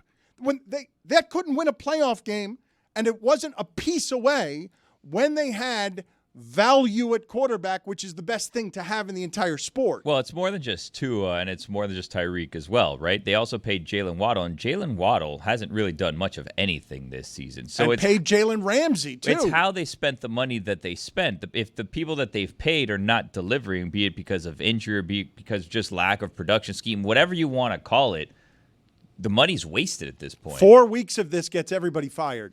Yeah, but I'm telling you right now, mark my words right now. Mark your calendars. Mark whatever you got to mark. Mm-hmm. Big bounce back this week in New England. I'm telling you, Dolphins are going to put up like 30 points. And why would that surprise anyone? Seriously, they're playing the Patriots. Like, you guys are giving up on the Dolphins. That's weird. They're 1-3 in a division where the leader is 3-1. The Jets are 2-2. The Patriots are an awful football team. Yeah. I'm not ready to give up on the Dolphins and Mike McDaniel yet. That's absurd. You could have said that last night about the Titans. 0-3. This is you have your backup quarterback, but you're playing the Titans. No, everybody knew they were going to lose that game yesterday. The Patriots seems the same way. I don't know how you look differently at the Patriots and the Titans. I will say again, 0-3 team with its backup quarterback beating you that way at home when you're in a desperate situation, like, that's alarming. It's not just a loss. It's not just this is the NFL. It swings from week to week. It's like, oh, no, that's not in any way competent. That's not a competent thing that's out there because who they were playing, Stugotz, truly terrible. And it's their backup quarterback. I wrote in my column, if you can't beat this team under these circumstances at home, who can you beat? I mean, there is that gloom right now with the franchise. Having said that, I do think there's a gross overreaction going on. And I think the worst of that overreaction is that, they're built all wrong. Keep in mind, this is a team that was 9-3 last season. They have the most dynamic offense in the league.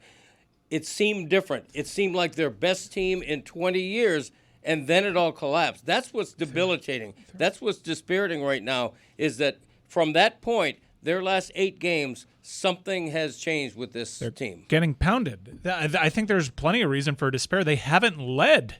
We're not. This is not a small sample. They eked out an okay half against a terrible Jacksonville Jaguars team. An 0-4 team. Yeah, they haven't led all season. Like, we're a quarter of the way into your football season and you haven't seen this offense. You've played 3 home games. Lead. I think there's plenty of reason for despair. I actually think you're probably being way too rational right now. I have a stat here if you guys would like it, that this is like room for hope. Like, Is it a stat of the day? Possibly, yeah. Sure. Yeah, we can make it a stat of the day. Start of the day, start of the day. It is your start of the day. Start of the day, start of the day. It is your start of the day. Start of the day, start of the day. It is your start of the day. Start of the day, start of the day. It is your start of the day.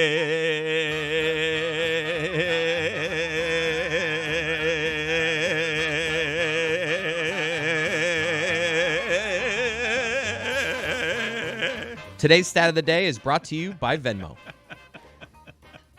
All right, so everybody's freaking out about this situation, what's going to happen, doom and gloom, this and that, right?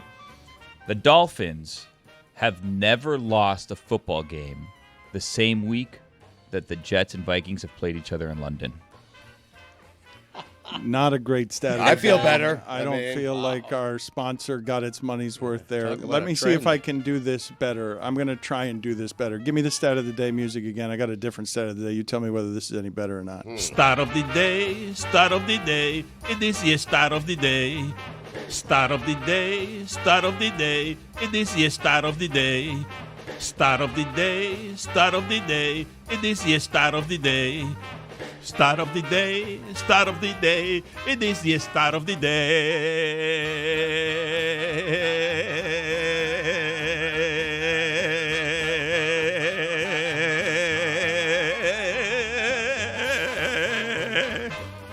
This stat of the day is brought to you by Venmo.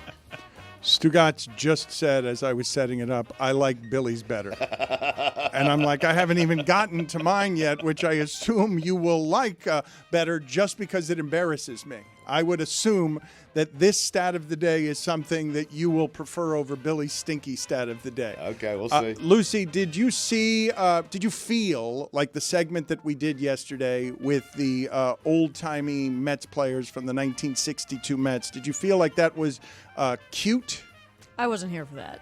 Okay, So, so I you- don't really feel any particular way. But if you want, I can say it was cute. No, that's okay. It was so cute. It was so cute. No, it it was was so fun. adorable. You were late yesterday. Very for, mindful, yes, very yes, demure. no. So anyway, I was so intent on that stat, on doing that bit for a month.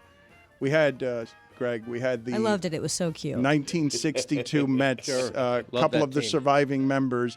We had them Kranepool. come on to toast. It was not Ed Kranepool, no. We had them on to toast the fact that they were no longer the worst team in baseball history. okay. That the White Sox were now the worst team in baseball history. Unfortunately, because I didn't pay attention to sports at all over the weekend and I had this bit lined up for a month, I didn't realize that the White Sox had ended up winning 5 of their last 6 games, and the stat was incorrect, that the Mets aren't actually off the hook here. The White Sox lost more games this season, 121, but they also won more games this season, which gives them a better winning percentage than the 1962 Mets. They got hot at the right time. Yes. They.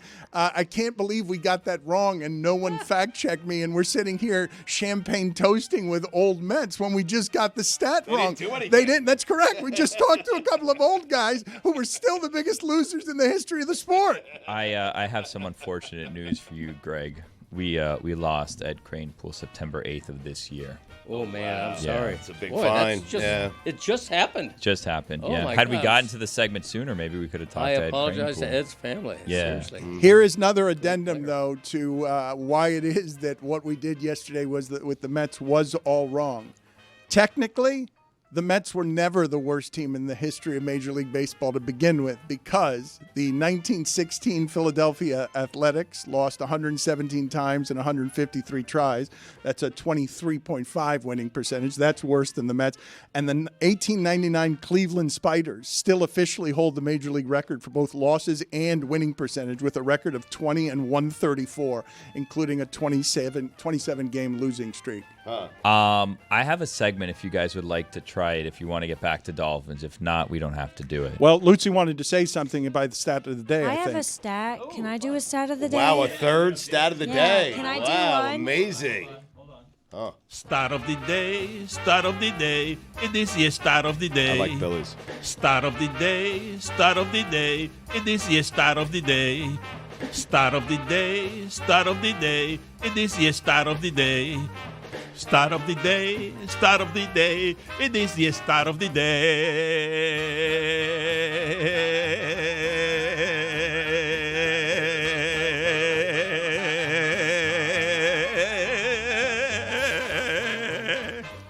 This stat of the day is brought to you by Venmo. So there's this graphic going around on Twitter of the most obscure team that every college football team has played in their school's history. And in 1992, not 1892, in 1992, UCF played an exhibition game against Russia. Western Kentucky also played Russia that Damn it, year. she wins. Wow. The Hilltoppers. I heard the Western Kentucky Russia one went well because they just had the Russian, like the Moscow football team, stay with the Western Kentucky players. Yeah. So they all just hung out, had a good time, and that they didn't speak the same language, except they spoke the same language of football. How about that?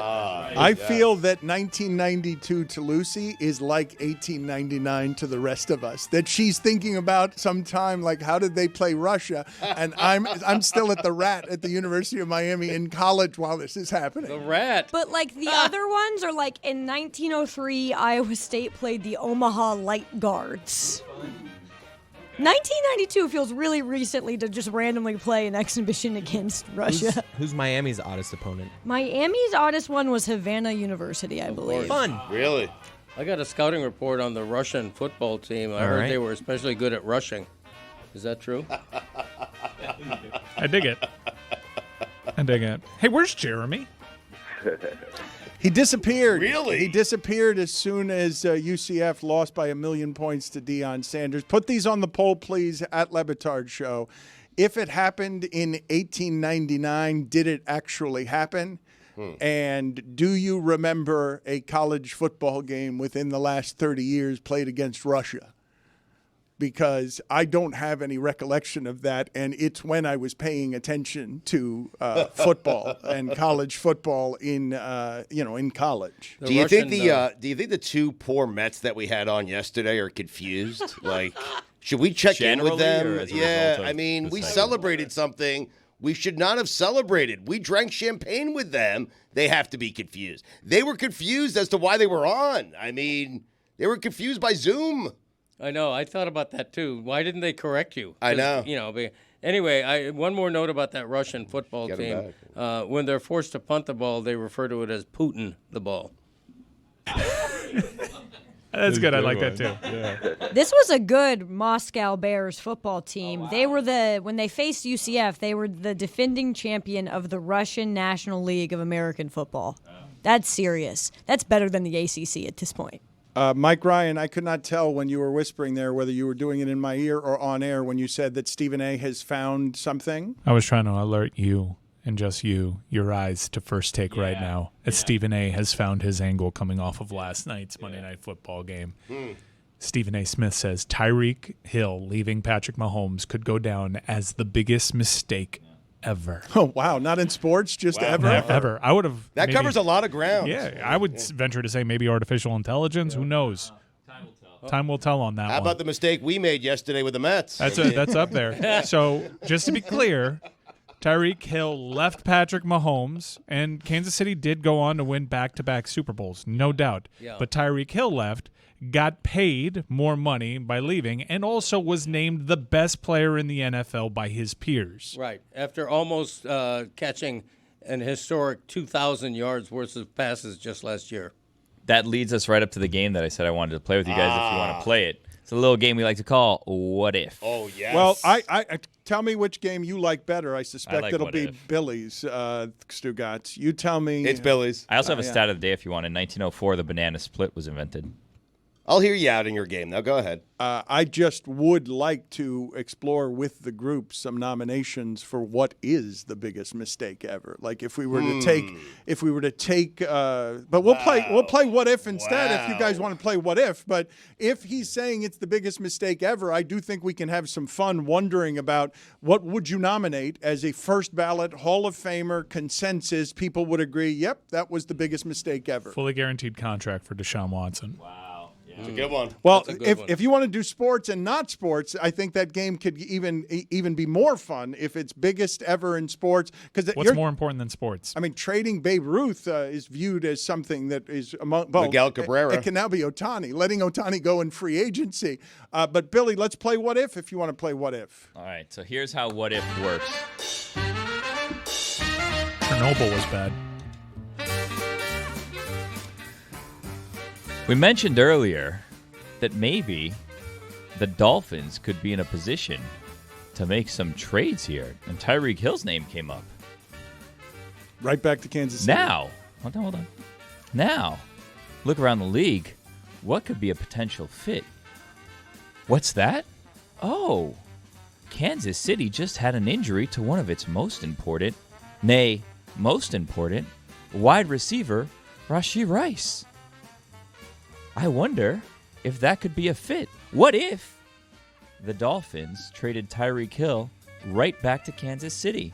Dan? So what do we do with that? Just hypotheticals? What if? The What game if? is just, Do the Dolphins get Rashee Rice, and then we get him when he comes back? Well, now I say, what if the Dolphins, and then you could go in a number of directions. I'm not going to tell you how to answer, but you can go in a number of directions. You can talk about cap implications, right, should you know those off the top of your head, or you could talk about, well, what package would the Dolphins receive to trade Tyreek Hill back to Kansas City? And then there's another branch that you can go down, which is, well, hold on a second. Some people have said, and I don't know who, I think you were credited with this. Some people have said something looked off in Kansas City.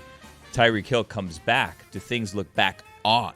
The problem with this rotting tree of branches that you have is that because we don't have salary cap experts among us, Don't go down that branch. Right. If the Chiefs couldn't afford Tyreek Hill before, what makes you think they can afford him now that he's more TV expensive? contracts, yeah. Semantics. Just what if? It's not Yeah, semantics. no, it's semantics. It is. And then whenever anyone asks you anything about like salary cap implications that you don't understand, just say, "Oh, the new TV deal," and then no one really knows what it is, and then it's like, "Yeah, that makes sense." But what if you want the game to sound actually informed as opposed to just babbling hypotheticals on the air that you don't know anything about? I just always say money's not real.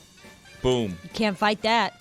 What if the entire NFL said, I'm not picking up Tyreek's contract. He's 30 years old. He's stuck. What if we print more money? Wow. What if? What if? You get it. I feel like the biggest mistake ever would be a better game, but that's also got a flaw in it in that somebody yells Chernobyl, and now you can't have a lot of fun with it. It's Sam Bowie over Michael Jordan. Yeah.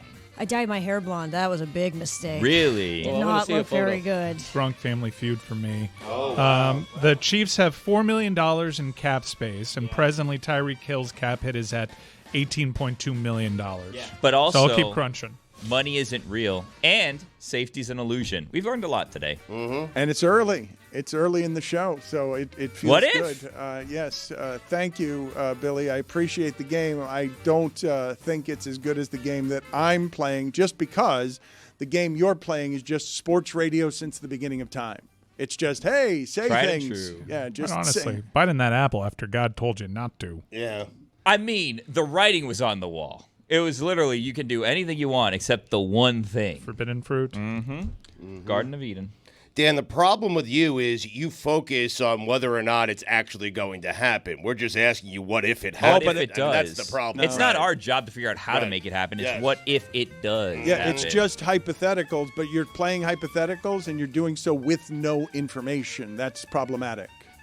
I literally told you to print more money. Yeah, it thank doesn't. you. I don't understand where the disconnect here Exactly. is. Blimps filled with highly flammable gas. If Completely you avoidable. print more money, you still have the salary cap. You can print more money. No. It's not a problem. You're not getting It's not that the Chiefs can't go to the bank and actually afford No, Tyreek you Hill. print more money it's against and then the rules. No, you print more money and then you give everybody the money and then everyone has more money to spend and then boom, you got Tyreek Hill. Is this still what if? What if we increase the salary cap? Ends up being what the game is, as opposed TV to deal. What's the biggest mistake ever? Is a better game. It's a better. It's more. It gets people thinking But a little bit hold on, more. you were playing What If before, and you were playing it at home. You told us you've been playing games of What If with real estate. What if the world ends? This is where we're going to leave. So, like, you like What If. You just don't know you like it. I like it with information, which turns out to also not be accurate. And a good given song. that there are. Yeah. I was thinking This is about a that, good by the song. way, to help you out on that. Denver, a mile high. Global warming, water rises. It's not going to rise a mile. Let's just say it rises 6 feet. You're good. What if? Leaning so heavily into the multiverse. You mentioned Stephen A. Mike Ryan, and I learned during the break, and Stugotz and I were giggling about this. Are you guys aware that at one point, Greg Cote, in order to have more gravitas as a writer, went to the Miami Herald and asked about changing his byline to Gregory P. Cote? Like he was thinking about adding an initial to his byline. It comes with enormous expectations that It name, does, yeah. if you're a writer. Too heavy. Yes. It was like a yoke on my shoulder. I went back to Greg. Nobody expects much from a Greg, honestly. But tell us the story. Seriously, tell us the story about I mean, how that is the story. I floated the idea. I was inspired by S.L. Price. This is the new And that kind of thing. and Once Dan again, Le Batard Show with the Stugotz. Gamble on by DraftKings. Baseball's all-time hits leader is now dead. And you can make an argument, and boy, did Pete Rose start a lot of those, that the hit king was finally kind of killed by baseball itself, which tortured him until the very end. Because a man can only seek forgiveness and tranquility and grace and peace and redemption for so long unsuccessfully before the unrest of his purgatory consumes him and his body and his spirit and even his legendary will is forced to give up. Such an immortal on the diamond, such a mortal off it. Baseball finally buries in its judgmental resting place's garden outside a singular rose. He was 83. The math on that means he spent about as much of his life fighting the sport he loved as playing it, as much time disgracing the field as gracing it. That's a shame, his and ours. We can litigate all the pros and cons of electing a degenerate gambler into a Hall of Fame until each and every one of us is buried right there next to him. But none of those words will change any of the facts about his performance on the field. He had more hits than anyone ever. That will probably live forever. But in the end, a history house for a sport that's all about numbers chose moralities over measurements, chose to forever judge this man instead of honoring him. The last we saw of him in documentary form was the sport still looking down its nose at him and denying his begging. It must have been so humiliating to get the whole of your identity from a single thing and have it rejected by the sacred lords who are most entrusted with honoring it. The only thing those judges ever did more successfully than Rose was judge him. And they think they did it most correctly, but they did it most wrongly, which is a pretty good working definition for sanctimony. What's the point of entrusting judges and arbiters with judgment if all they're going to do with it is abandon common sense to instead clutch with a death grip to rosary beads and the strict definition of a rule? Pete Rose may now rest in peace, but I really don't know how baseball does. We know that all professional sports leagues are full of greedy, hypocritical liars, but this sport fancies itself more sacred than most, even with its storied history of greed, drugs, cheating, and segregation. Pete Rose's crimes, personal addiction, and weakness. Being human, in other words, in a sport in which failing 7 out of every 10 times gets an assortment of others not nearly as good as Rose through its hallowed doors. It could not have been in any way good for Rose's health late in life, always desperately craving to be loved back by the game that spent the last half of his life rejecting and burying him long before his final resting spot. Haunted, he was a living ghost, hawking his signature for money at the seedy Las Vegas fringes of disgrace. He lied and he gambled. Those were his baseball sins. I sit next to a liar every day. Hey. I work for a gambling company. I will not judge a human the day after his death for being human. The entire sport is supposed to be about going home, but baseball barred the doors of its most hallowed home and locked one of its favorite sons outside forever until his body went cold as the rest of us. All they had to do at the very end was lift a single forgiving finger of grace. But instead, they'll have us believe that he's the only one here who should feel disgraced. You could have just called him the Hick King.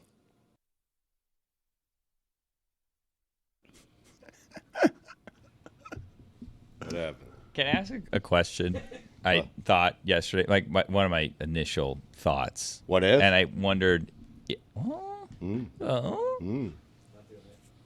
we're not going to do it, I guess. All right. So, it was an inside thought that I said outside here, and I was like, I don't think we should go there. And you guys are like, yeah, ask that question. It's fine. Oh, now you're putting it on us. Well, so like, if you're banned for life, and that ends, does the ban? You're saying if life ends? Yeah, does like, the are ban? you like Does now, a lifetime Is ban he still banned? Does a Put it- lifetime ban Right. end when the life? Put it on the does? poll at Le Batard Show. I think it's a good question. Does Fair. a lifetime ban end when the life does? Because you're not doing anything for Pete Rose now if you put him in the Hall of Fame. The whole point was for him to get to enjoy it after, having his identity. I shouldn't say having his identity because he broke the rule and what happened to him is a consequence of the rule. But also baseball is so obviously stiff that you could have forgiven that at some point before he died. We actually had an unaired interview with Pete Rose not too long ago, and there's one bit that I dug through our archives for because we asked him, what happens if you pass away and Major League Baseball decides to maybe put you into the Hall of Fame posthumously? We asked him what his opinion would be on that, so I think it's fair on today of all days to have him speak for himself in this on this regard. In the future, several decades from now, let's say Major League Baseball then makes the decision after Pete Rose is long gone to enshrine him in Major League in the Major League Baseball Hall of Fame. How would you feel about that? Well, that would, to be honest with you, I wouldn't want to go in the Hall of Fame because I think the Hall of Fame, okay, and don't get me wrong, the Hall of Fame is for two things. It's one for the player, and it's three things. His family. Okay, his fans, and his teammates and everything that was everybody who was associated. That's more with than three. It don't help me when I'm 6 feet under. How the hell is that going to help anybody? I mean, I still go out today. I'll go out and try to sell the game of baseball, and I'm not even in the game of baseball. But you guys will agree, my name is synonymous with the game of baseball. I have all the records. You know, and that's all baseball is statistics. It's all about statistics. All you guys on TV talk about how many home runs you got, how many RBIs you got, how many runs you got, how many Gold Gloves you win, how many MVPs you win, how many World Series you play in. Those are all questions that I can answer with no hesitation at all. I want to get to Greg Cote's story about wanting to be Gregory P. Cote as a byline, and we will, because I know a lot of you are upset that we clipped him there, and he's also upset with the hard network out. But I do want to say of this, that to me, what the Hall of Fame actually is that it does for players, that I think is the single most important thing that the Hall of Fame does. For these players who had to be so consumed with sport that maybe they didn't enjoy the climb up as much as they could or would have because there were always piranha around who were younger trying to steal their shit. It is a fountain of youth and old age that gets them to relive their glory in a way that is special, how the rest of us might not understand. The joy that I have seen from people who get to relive more nostalgically, more presently, and more joyously with the wisdom of old age. Yeah, I was pretty great. And man, it felt good. And I was too busy battering my body and traveling all over the place to stay ahead that 30 years later, what you're doing to honor them is giving them the most precious gift of here's some access to your youth you may have missed. And you've denied him that forever, and you can't get it back. Yeah, he was robbed of that unnecessarily. You know, he committed a baseball crime that should never have been a life sentence.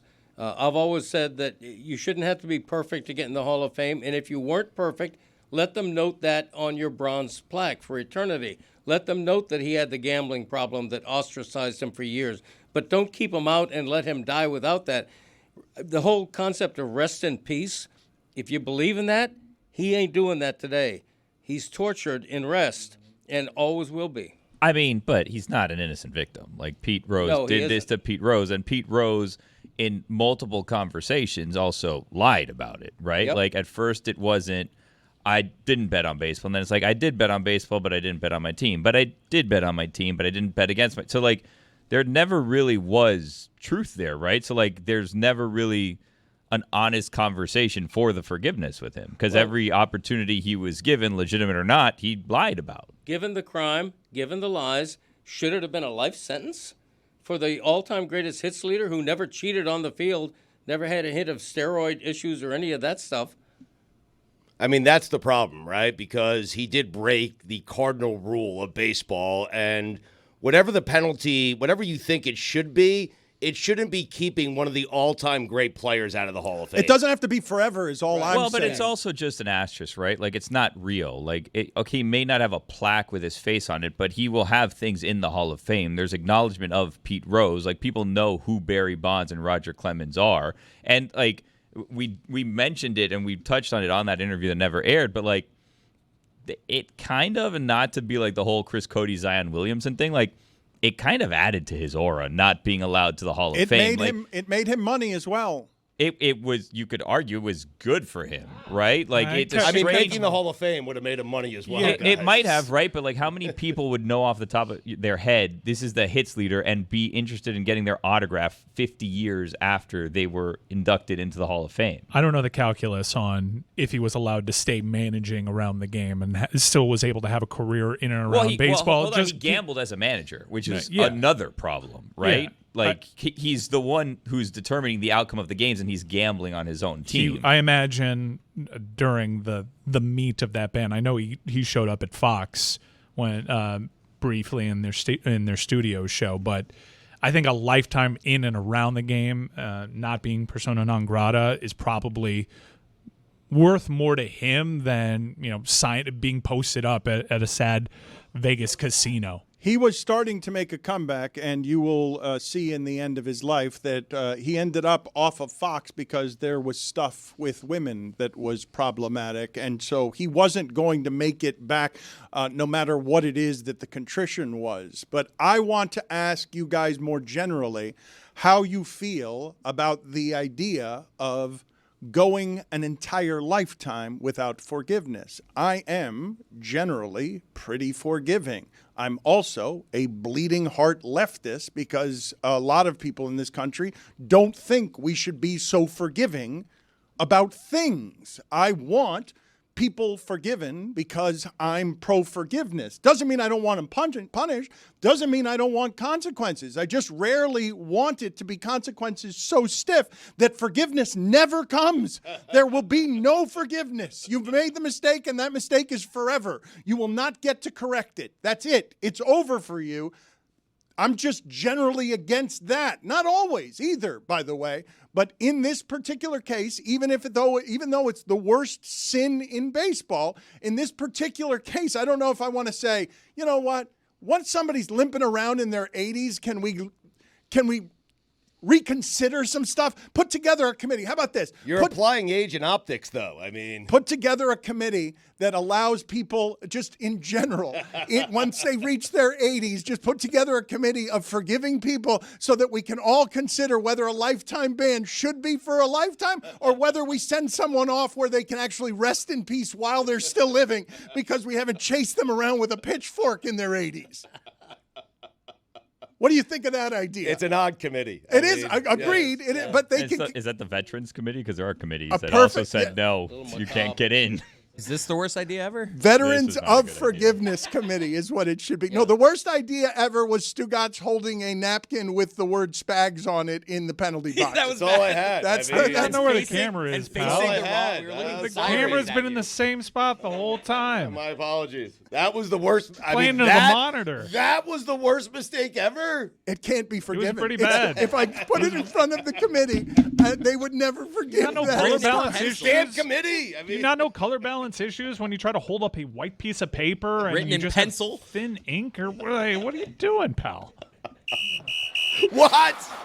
Major penalty, 5 minutes, swooning comedy.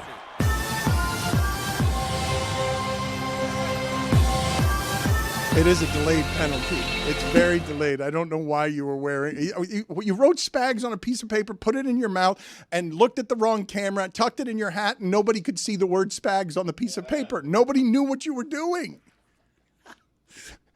He was turning his head to look at a monitor that had already had his vision blocked from it because he put a piece of paper that said Spags inside of his house, also covering any hope of being able to read the word Spags. Epically bad. Greg Cote, you go to the Miami Herald and you're asking to be Gregory P. Cote, and what is the backstory of this? Is it before Stephen A. Smith is Stephen A. Smith? Yeah, for sure. The Herald had a really great guy and a gifted writer named S.L. Price. All his friends knew him as Scott Price, but his byline was S.L. Price, which is very elegant, very author-like. It sounds more like a 20th century author, a novelist or something. And I thought that was pretty neat. And just on a whim, I went to my bosses and said, hey, Greg Cote wants to be Gregory P. Cote on his byline from now on with SL, an homage to S.L. Price. And it didn't fly, and with good reason. I mean, this wasn't super early in my career. I'd already been established. I was probably in my late 30s, early 40s, and the Herald just said, no, we can't change who people see you as and know you as at this point. Let's not do that. And they talked me out of it. You were so powerless at the Miami Herald that you didn't have any control over how you were named? I didn't want to get into a fight.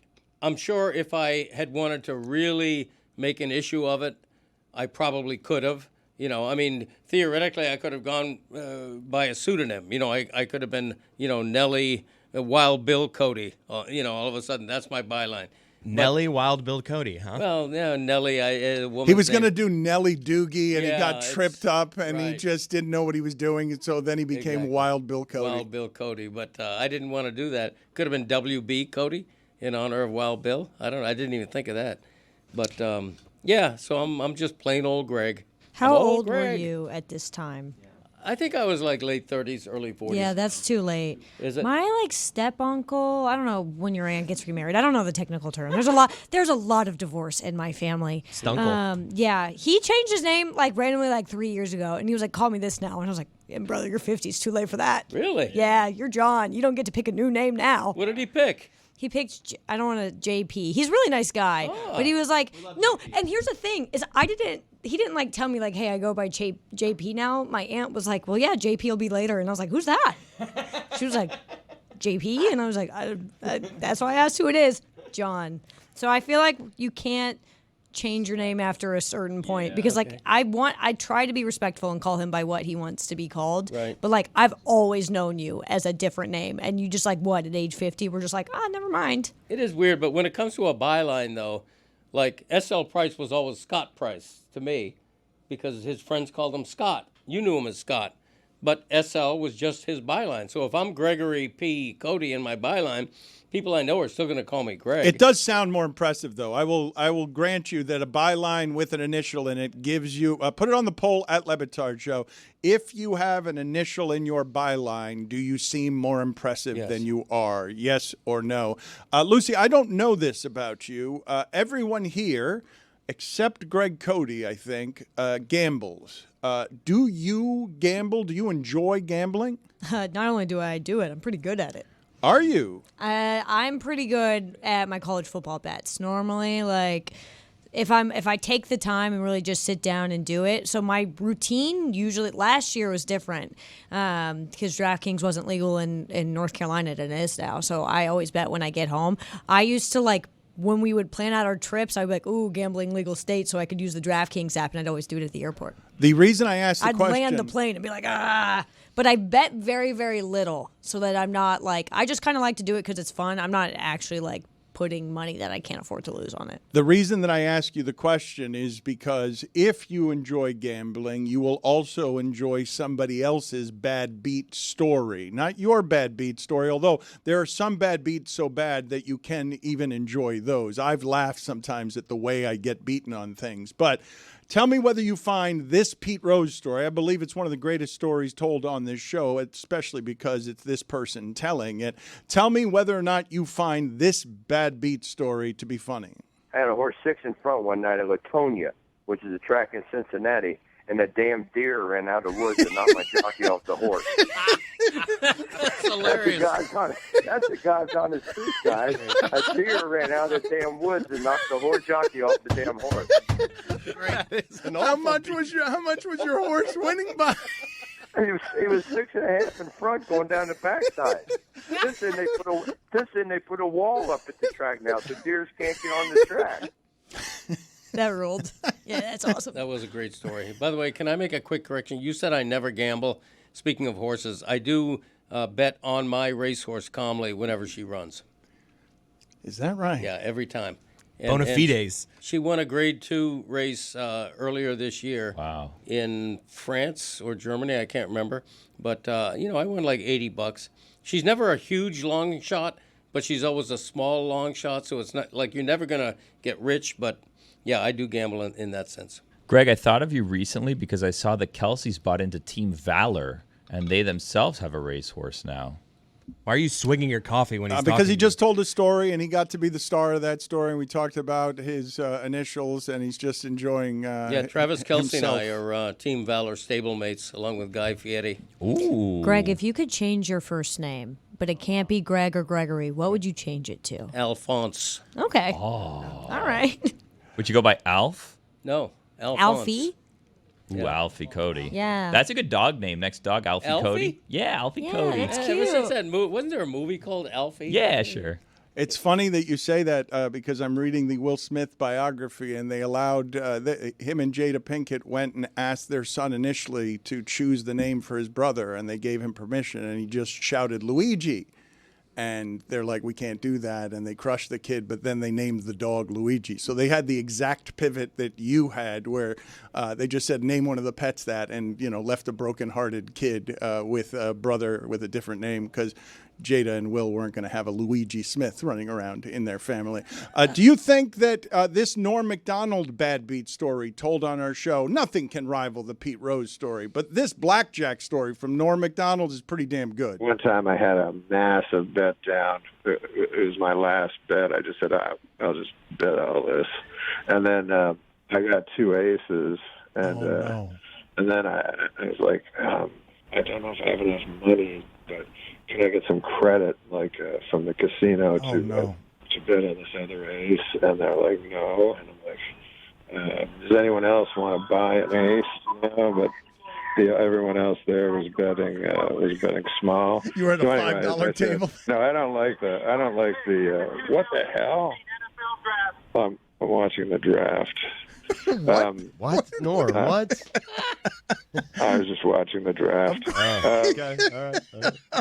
So, anyways, my 2 aces, I go, hit me. I have 2. You know what I mean? So I have to hit. So I have an ace and an ace. It's a 2. So I hit it. Oh, no. Because you couldn't split it. Here come the face 12. Boom. 22. Oh. So as obviously I would have had 2 21s. Instead I have 1 22. Just watching it like a draft. Were we on during a draft? Like, what no, was it was that? an old draft. He was doing comedy. Yeah. We had him on during the football season at like 10:30 a.m. Yeah. There was no draft going on. Yesterday was an exceptional baseball day.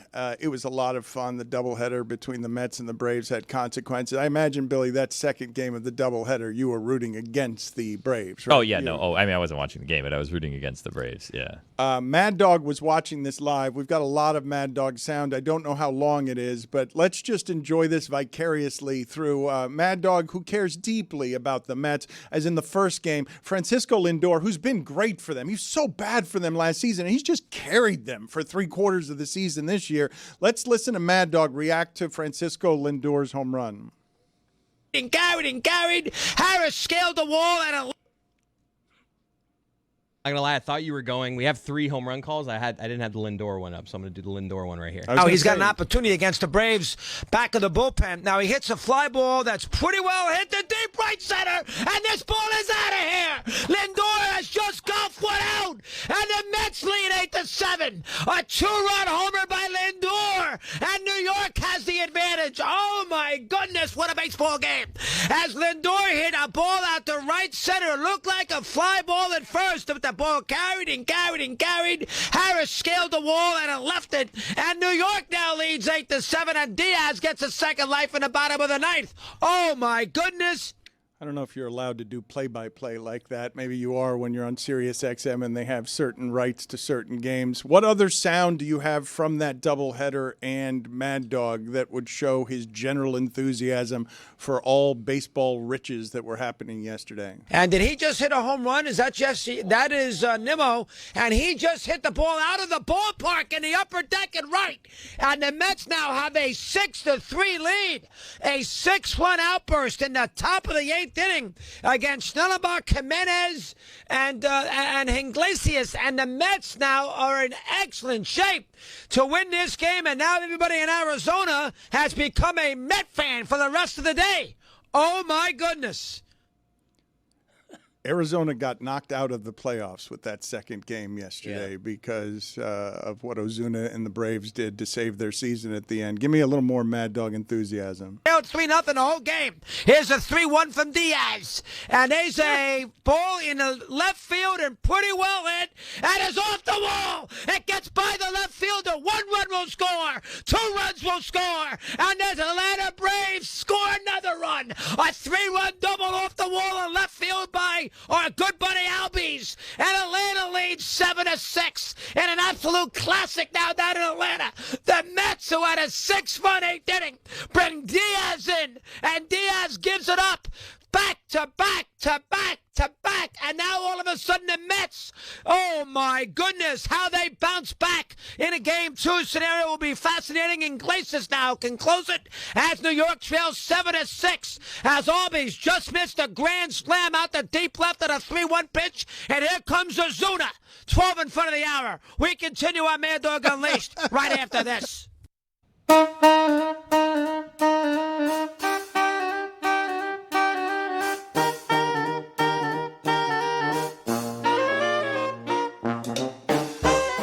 That's time.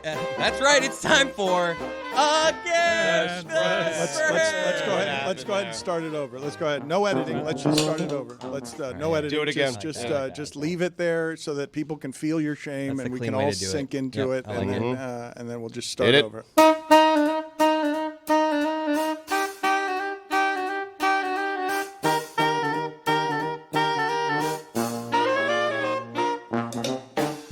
That's time, folks.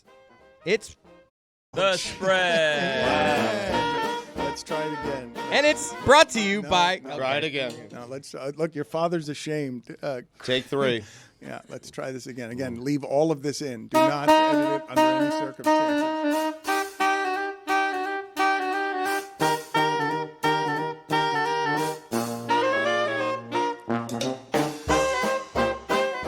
That's right. It's time for Against the Spread. I just heard Stugotz whisper to Chris, do Thursday Thunder. Do Thursday Thunder. And it's brought to you by DraftKings. Stay tuned because you're going to hear all about DraftKings and how all it has to offer throughout the show. DraftKings, the crown is yours. Please, I think you Lucy, got that wrong too. No, I think we got Greg, to did you do homework with Chris as a kid? No, obviously. It shows. Yeah. Child left behind. All right, so for my against the spread, I'm sorry, Chris, I felt mean saying You that. said you're good at this. I think we need to have Lucy's picks now. If you're alleging to people that you can make them money. Now I'm going to be bad at it because you've put all this pressure You on put me. pressure on it by saying you were good at it. Yeah, I just hoped you wouldn't follow up. Just kind of hoped you'd forget about it. He never does. Yeah, it's kind of a bummer. See, if I told you, you would forget about it. I too. would. He would yes. start calling you all the time and making those bets. Are you kidding? Do you know how I'm many actually times he's shocked done that that? hasn't happened because it hasn't happened this much this season. But Chris Cote would text me every Saturday of last year. I've been texting Mina on this front for Mina and Mike for about 3 years.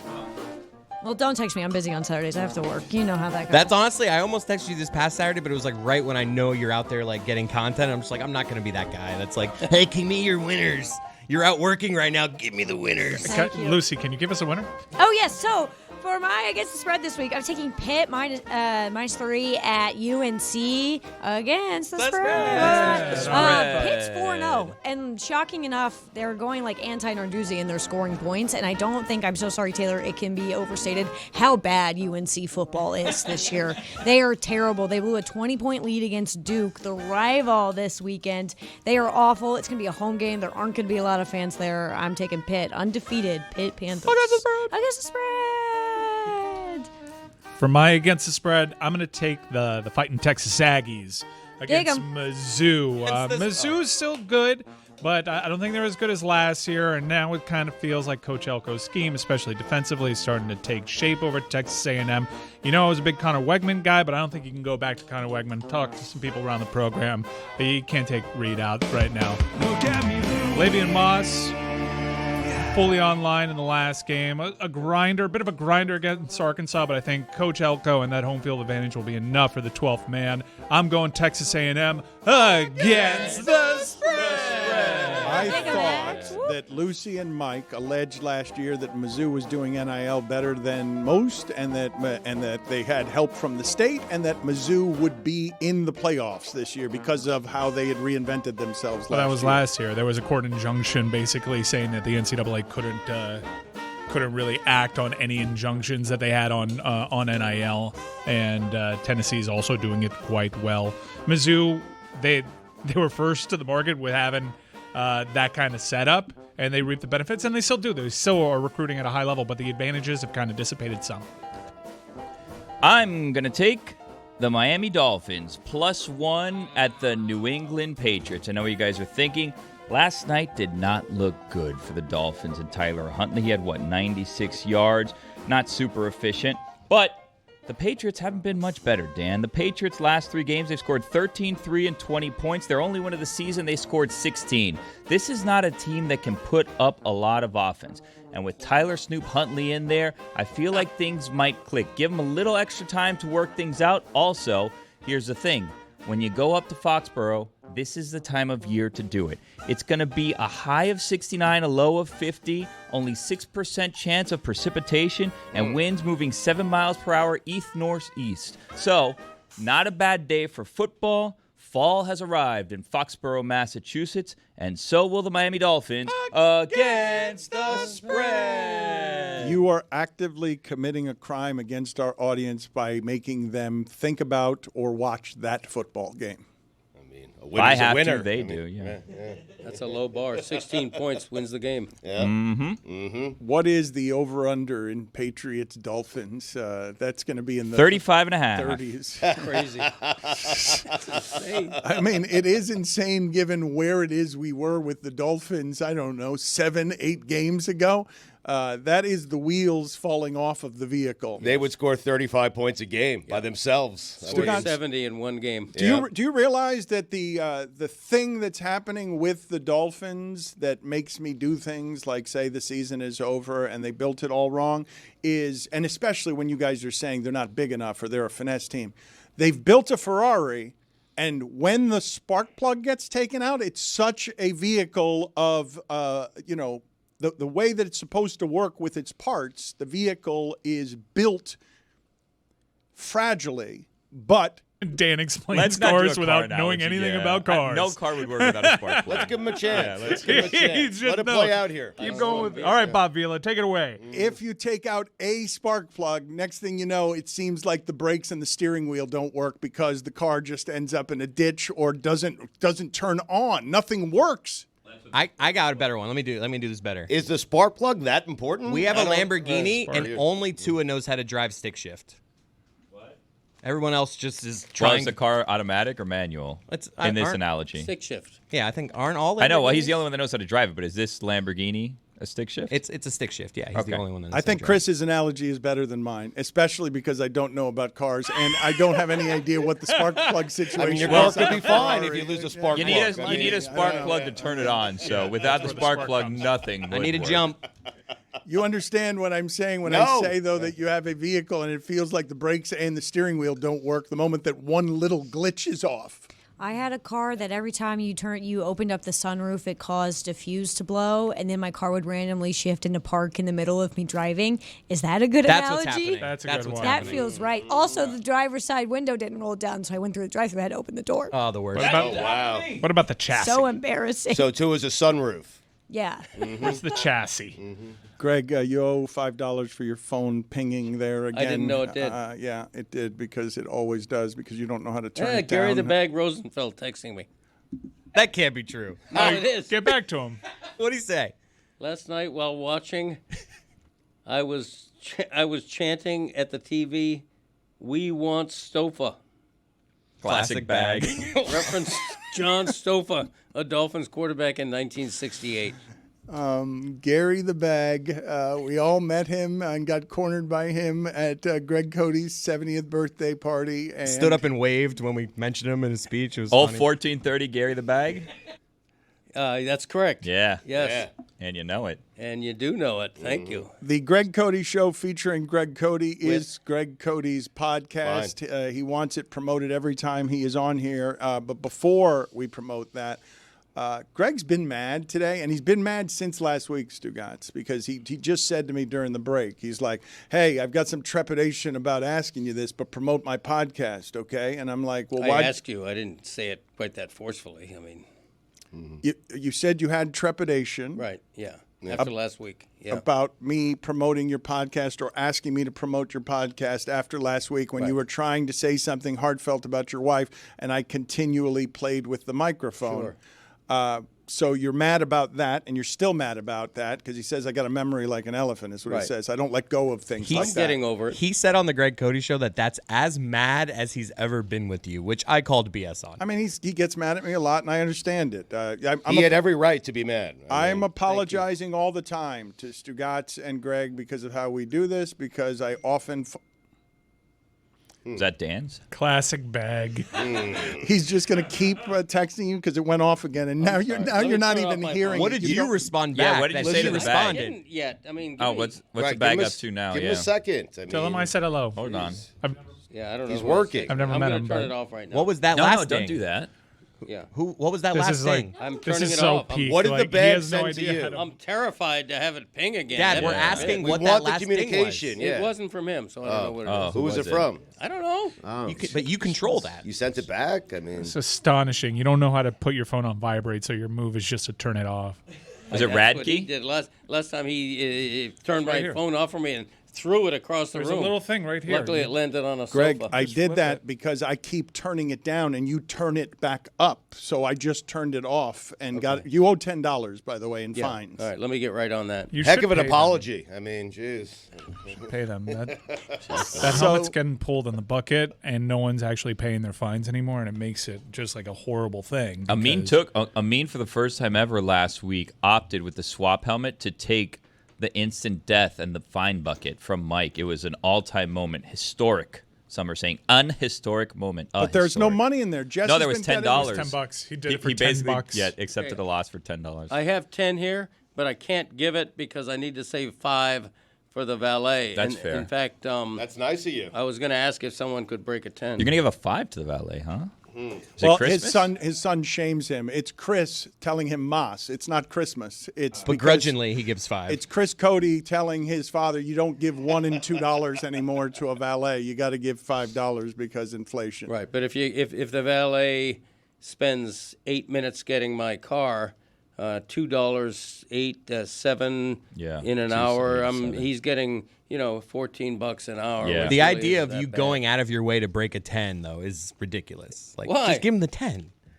It says the big spender. Oh, I don't think I give him the 10. Get your 5 back. Thank you. I think You're going to go get change. So, like, I'm with you. 5 is plenty. I'm not saying I give 10, but if I only have a 10, I'm not going to, like, drive somewhere to break it. You're well within your rights to ask them if they can break it. That's true. No, you don't do that. No, you can. That's Can awesome. they don't do who that. has more cash than a valet driver? I think I gave someone a 20 once because I'm not going to ask for Yeah, that's a change little from a tacky. valet driver. And also ask them for I their Venmo. refuse to. I am not. Venmo, that's my move. Yeah, but that's the lie. That's what you ask and then you don't pay. That's a lie. I do pay it though. I mean, we love Venmo. Don't get me wrong. Proud sponsor. Yep. Saying that out loud, so you all know that. You know, you get 30 DK dollars if you transfer $100 into your DraftKings daily fantasy account using Venmo first-time users. Just throwing that out there. You guys A fun are aside. so busy, self-involved talking, thinking yourselves wacky. You didn't notice that Stugotz just stole $5. Like it happened It happened right in front of your eyes that Stugotz traded a 10 for 5. He's stealing a lot more than that today. And you guys didn't even notice that he put in his pocket that Stugotz just made $5 right in 10. front of you because you're so afraid welcome. back there that we're going to insult Venmo by accident that nobody's noticing that Stugotz is actively stealing money right in front of your eyes. I broke his 10 with 5 singles. There you go. How about that? You're welcome. He still has no idea. Anyway, as I was saying, Stugotz, put that $10 back on the table. You were offering him $5. Put it in. I owe you $5. You owe exactly right. You actually owe me 8. Yeah, no, you owe Stugotz $5 if I remember correctly. I gave him $3 last week for the valet driver, Did so you? now you owe me 8. So yes. you gave All right. Stugotz a 10. Yeah. Stugotz gave you 5 singles back, and now you owe Stugotz $5. Memory like a steel trap, that 8. guy. Yep. Mm-hmm. Okay. Any more? Back to you, Dan. I owe you. Just put that on the table. Any more? Just like get it all out so that I can continue the show now. Just keep doing whatever it is you want to do for as long as you want to do it, and tell me when I can have the show back. We should print more money. You did say that Then before. you can get Tyreek Hill on the Chiefs. Yes, you could. What if? You want to play some more what if? Do you have what is the worst mistake ever made? What did we come up with something that suggests that there's a worst mistake ever Sam made? Bowie. Because Ford Edsel. that can't be the worst mistake ever Ford made. Edsel was an infamously bad car. He offered Chernobyl as a nominee. You're going I to got say the Edsel. My blonde hair. Yeah, Lucy's blonde hair. Lucy, was can we not get a good. picture of that? I'll see if I can find one. Was that when you were at the ESPYs? That was, Yeah. but it was just bad. It wasn't even blonde. It was brassy. It was a terrible look, and somebody should have pulled me aside and said, don't do that. So Greg Cote is mad at me from last week, and we have now promoted the podcast, The Greg Cote Show, featuring Greg Cote. I'm getting over it.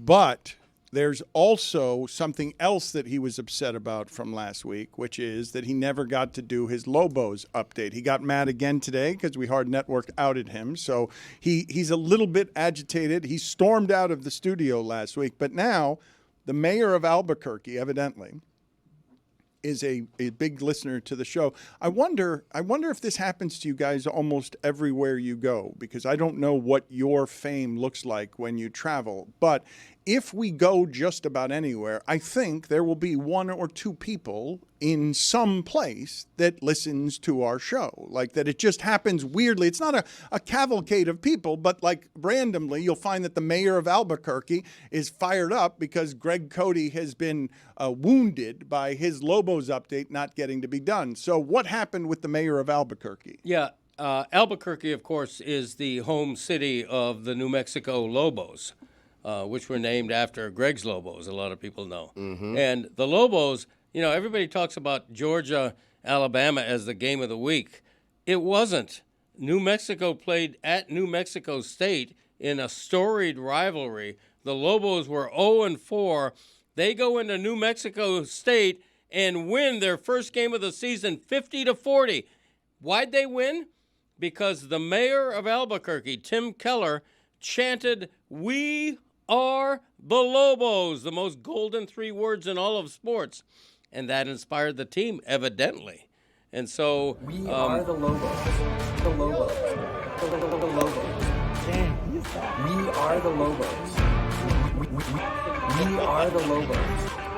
But I think I just want to begin with the Lobos. We are the Lobos. So basically, they made the mayor just say the phrase, "We are the Lobos," and some guy took the sound and chopped it up and put it in. Okay. Yeah, they were it was disrespectful to the Lobos last week on this show, and someone in the mayor's office let the mayor know that, hey, we need to make this right. Let's put up a photo of the mayor here so we could see what it is that he's got going on, because Tim Keller. he's very serious about his football. Is he wearing shoulder pads or just a shirt that looks like it has shoulder pads? It's just a football jersey, sans pads. The Lobos. The Lobos. Yeah, mayor since 2007. He must be doing something else right. Mm-hmm. I'll tell you that. Right. But something else about the Greg Cote Show podcast I want to say real quickly, and this is in all honesty.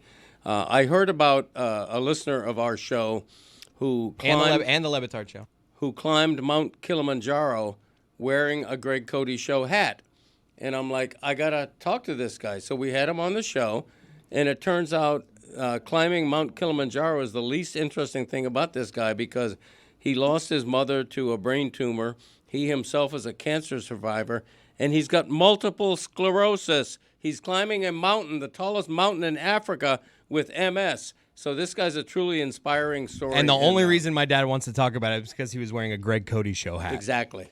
The most Correct. impressive thing Zagak. about the feat, that is correct. Yeah. The most impressive thing is that now a Greg Cote hat has been at the top of Mount Yes. Kilimanjaro. It's never been done before. And I think it's the hat that says Greg Cote is for lovers. Damn right inexplicably. he is. If he had all those same elements but didn't have the hat on, would you still be talking about him? No, not at all. Other people have done it, just no one else has done it with a Greg Cote hat. Yeah. I guess that's true. Yeah. Shout out Matt. Tallest mountain in Africa. You mentioned that. Put it on the Almost poll, 20,000 please, feet. at Le Batard Show. Greg Cote is for lovers, yes or no? Switching gears real quick. I was keeping an eye on that is another car analogy. I was keeping an eye on what was going on across the street. Were you? Is it? I know he showed up, and he was all business. Jimmy Butler dressed up as Jimmy Butler, but he was late to business. Yeah, that's kind of a bad sign. No. Is there Am I anyone reading too much into that? Is there anyone that's like the definition of heat culture that actually fits heat culture less than Jimmy Butler, just showing up whenever he wants, coming and having costume parties as he pleases, playing when he feels like it? Like, it seems like we're being talked into this is the most heat culture player ever, while also he doesn't follow any of the defined parameters of heat culture. To answer your question, Michael Beasley. No costumes this week though, because he ran out of time. He was just late. I think he's trying to, the whole contract situation. I don't think he's playing games this year. Made me think that maybe someone said something. Let me ask you guys a question, because when he just said what he said, the whole contract situation, I don't think he's playing games this year. I don't know whether he meant playing games in negotiations or whether he'll be playing basketball games this year. I don't even know which he meant, because this is a person, if he's unhappy with his contract situation, those contracts are guaranteed. And he's shown you he will make a mess. So if you want to publicly tell him to shut his mouth when he's not playing, the way Pat Riley did, I don't think it's unreasonable, given that we've already seen him go at Spo in a way that Udonis Haslem had to step in the middle of, and that's when things were rosier. They have not gotten him enough help. Jimmy Butler would have reason to believe he's fallen well behind a Milwaukee team that he wouldn't be scared of, and a Boston team that he wouldn't be scared of. And the Knicks. And Philadelphia. Yeah. He did say all the right things yesterday. He was asked specifically about Riley's comments, and he said, I hear him, and that I'm preparing to play as many games as possible. Quite honestly, and the Magic. Like, they are further and further away. This roster is worse than it was last year, when it was pretty clear that they were far. Now, part of that was, yes, 100%. They haven't gotten him enough help for his entire time down here. But he wasn't helping things last year. We can slow down with the Magic, though. I mean, come on. Caldwell Pope? I mean, what are we doing here? What I'm doing is looking at the standings from last year and seeing that they were division champs and you weren't. And the fact that they have a young core that's going to be getting better, a superstar that is bought in, that's going to be there, and you can depend on him, whereas Jimmy Butler is now feuding with the GM and wasn't readily available, and is, to anybody who follows the sport, past his prime. Yeah. Is he feuding with the GM? Can we say that flatly? Can we say flatly that he is feuding with the GM and isn't just late? But, you think that's a shot across? You think that's a shot across Riley's face? I think that no, I don't.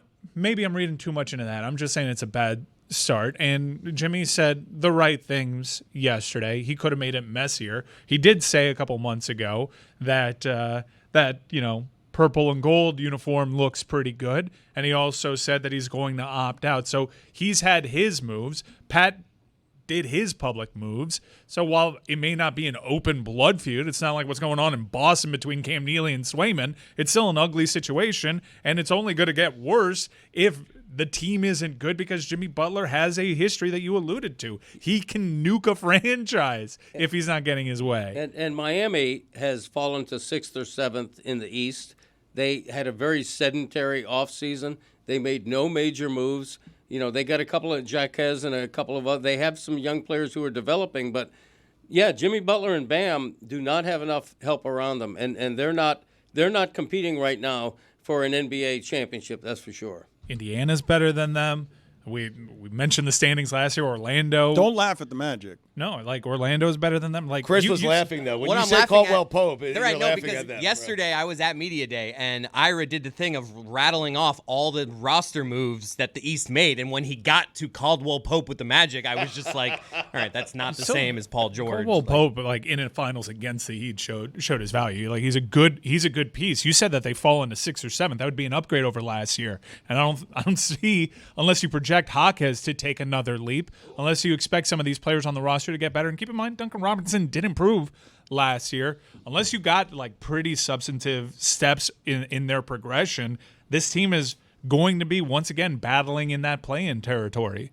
Let me ask you guys something about what happened yesterday that I'm curious about. I'm curious about what everyone in the room thinks of what I'm saying. Lucy was not here when the show started, but somebody writes in, I absolutely do not believe Dan when he says he has not checked the result of the Miami game since 3 seconds left on Friday night. I understand you guys need something to hook the listeners on Monday morning, but maybe don't lie through your teeth. I was not lying. I actively told Mike Ryan on Friday night that I was going to try to avoid finding out what the result of that game was because of the way my phone froze with 3 seconds left, and it took 12 minutes, and I did not know what happened. I think people are objecting to the fact that from that time until the time you got here, the score didn't pop up on your phone. But I was trying. I was trying to avoid it. I was trying to avoid it to get in here Monday morning, and it was very hard to avoid. And Mike Ryan didn't think I was going to be able to avoid it, so I was actively not looking at televisions in my phone. That is a way to avoid it. Were there any close calls? Yes. Did anyone at the music festival try to tell you, hey, go Canes, and you're like, la, la, la, la, la, la, la? No, I'll tell you what the close call was. The Pavlovian reaction I have when there's sports anywhere on a television in a bar that I've been doing for 40 years, and consciously or unconsciously, I'm like the cartoon that goes to the pie on the windowsill anytime that there's sports playing on a television.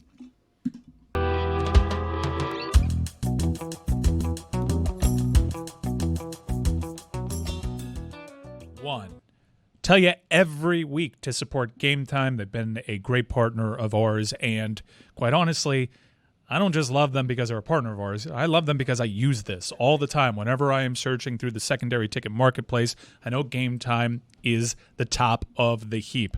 Do yourself a favor. If you haven't downloaded Game Time already, download it now and use the code DAN. That is DAN for $20 off your first purchase. Terms apply. Again, download Game Time today. You get to see panoramic seat views from your seat, and you get unparalleled ticket coverage from Game Time. Chris Cote, what time is it? Game time. Speaking of great partners, All the Smokes, Matt Barnes will be on with us in a moment to talk about his interview with Kamala Harris and an assortment of other things. I want to get to Stugotz here and some of his Jets takes from yesterday because they were very emotional, and we basically have around here a lot of emotion around football. It's fairly amazing that given how the last 2 decades have gone, these teams can still do do this to us, making people crazy when these teams haven't mattered in a long time going deep into the playoffs. Yeah, but that's the beautiful thing about the NFL. Each year, even though I've had 40 bad years, the next year is going to be the year. That's how you train yourself as an NFL fan. You've seen it happen with other teams. But you're doing the same thing emotionally that we're doing today. It's not just merely the disappointment of your team, which a lot of people have.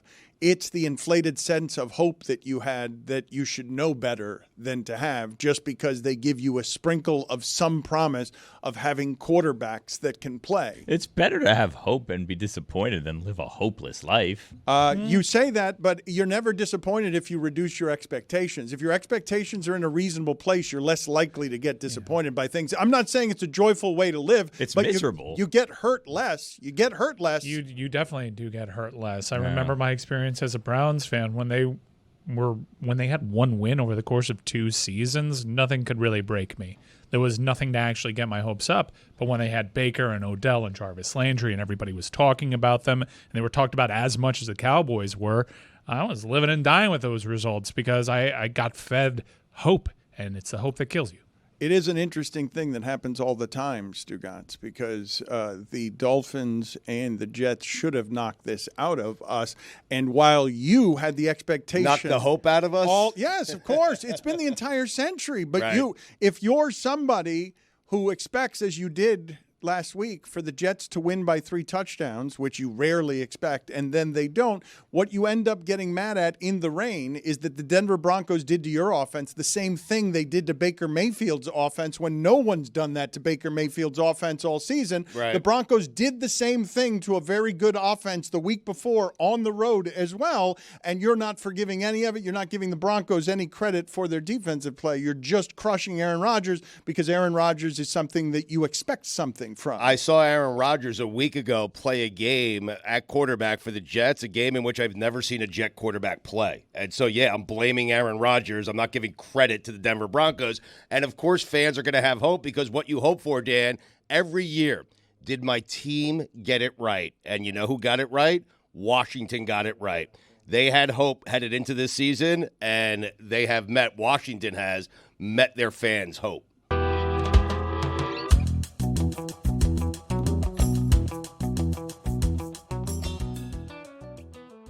By now, you've probably heard that Stain interviewed Donald Trump over the weekend, a dual Stain situation in the tunnel of the Alabama-Georgia game. Predictably, they were feeding each other talking points about murderers and rapists coming across the border. You may have also heard that Matt Barnes and Stephen Jackson interviewed Kamala Harris at her residency. And I think this question from Matt will tell you why it is she was doing this interview with all the smoke instead of the mainstream media. Let's play a clip from that interview, please. I grew up Italian mom, black dad, and was always very proud of my heritage until an incident I had in high school when I was 17, protecting my little sister. Someone called her some names. I did what the big brother did. I ended up getting in trouble, and the KKK came and vandalized, nearly burned down my high school. And I knew at that point, although I was very proud to be Italian and black, that the world looked at me as a black man. Yeah. You've always been secure in your identity, who you are, but what do you feel or what do you think when you hear people kind of questioning just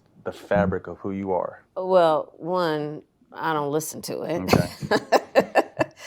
I'm really clear about who I am, and if anybody else is not, they need to go through their own level of therapy. That's not my issue. Their issues, right. Matt Barnes joins us now. Matt, thank you for joining us. We are partners, obviously, with All the Smoke, and very proud of that partnership. How do you think that it went, Matt? I don't know how self-critical you are. I don't know how confident you felt going into that situation. How do you feel like the whole thing went? I think it went well, Dan. I think it was more of a conversation than an actual interview. I know people don't look to All the Smoke for political stories, political type of show. But, with this opportunity that presented itself, we weighed the pros and cons and just thought it would be a great opportunity to bring her into our world and sit down and have a real conversation with her. I mean, we touched on policy and different things, but at the end of the day, where we've been successful with All the Smoke is being able to make people feel comfortable enough to really open up and humanize them. And I think we were able to do that. And I hope that people learn more about the person If you want to learn policy and hear her talk about how she's going to, with her plan or economic plan, there's other outlets for that. But wasn't necessarily the goal when we put the plan together for this interview. Were you nervous, Matt? No, I thought it was just a great opportunity. You know what I mean? We prepped more than we normally prep. But I kind of felt like from a basketball standpoint, I was blessed every single night to guard the best players in the world. You know what I mean? So now I've crossed over into the media, and now I'm blessed to be able to interview some of the most special and entertaining and magical people in the world. So I just feel like this was a high-level conversation with a high-level person, and we hope that you got a chance to get to know her a little bit better. How did it come to be? A friend of mine, Chris Holliday, that I've known for a while, worked for the Obama administration. We do some business together. He told me at the end of last week, like, hey, I might be able to get you Kamala. Like, really? He's like, yeah. He's like, I'm going to do my work. And I was just like, all right. I didn't know if it was going to happen or not. Then 2 days later, he hits me and tells me, hey, this is on a Sunday, like, hey, we're doing it Tuesday. I'm like, oh, okay. So I tell obviously the All Smoke team, we book flights, get there Monday, interview Tuesday, and I was back in LA Tuesday night. So how does this work, though, in terms of giving her topics in advance? Because I, for example, journalistically, I don't think I would be comfortable with that, and it allows her to orchestrate her answers. But you are obviously not interested in anything in the way of gotcha, and you're also in the relationship business because you want this podcast to have enduring access that respects people. So how did you feel, or did you wrestle at all with the idea of giving her topics in advance? I think what we did, we gave her a skeleton and outline of the direction the conversation wanted to go. And then literally we're making up questions right up until, we left in the car to go see her. So I think obviously we gave her, I gave her my pitch on how we wanted to have a good time. We wanted her fans to we wanted her, the country to get a chance to just know her a little bit better as a person. We touched on a lot of similarities, a step parent, biracial, mental health, and at the end of the day, Dan, she is a lifelong Warrior fan that just happens to be running for a presidency. So there's a lot of other similarities that we touched on.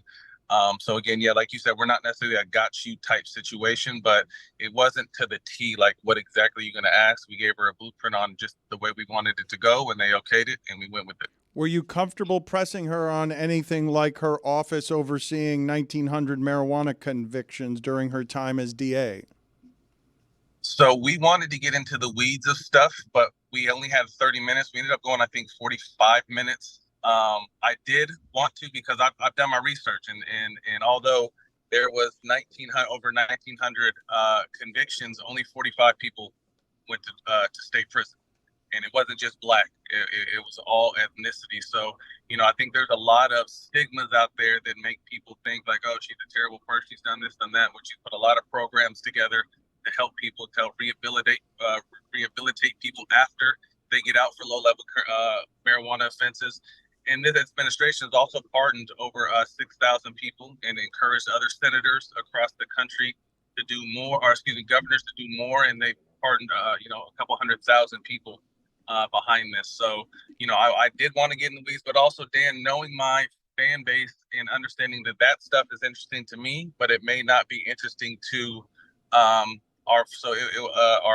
core audience. So it was really a thin line, and Jack and I went back and forth on, hey, should we do this? Jack had his reasons and concerns. I had my, I was thinking, and we really went back and forth really up until the day we left. So this wasn't a clear cut, like, hey, this is a tremendous opportunity, let's go jump on it. Like, a lot of thinking went into this because we know who we are and what we stand for.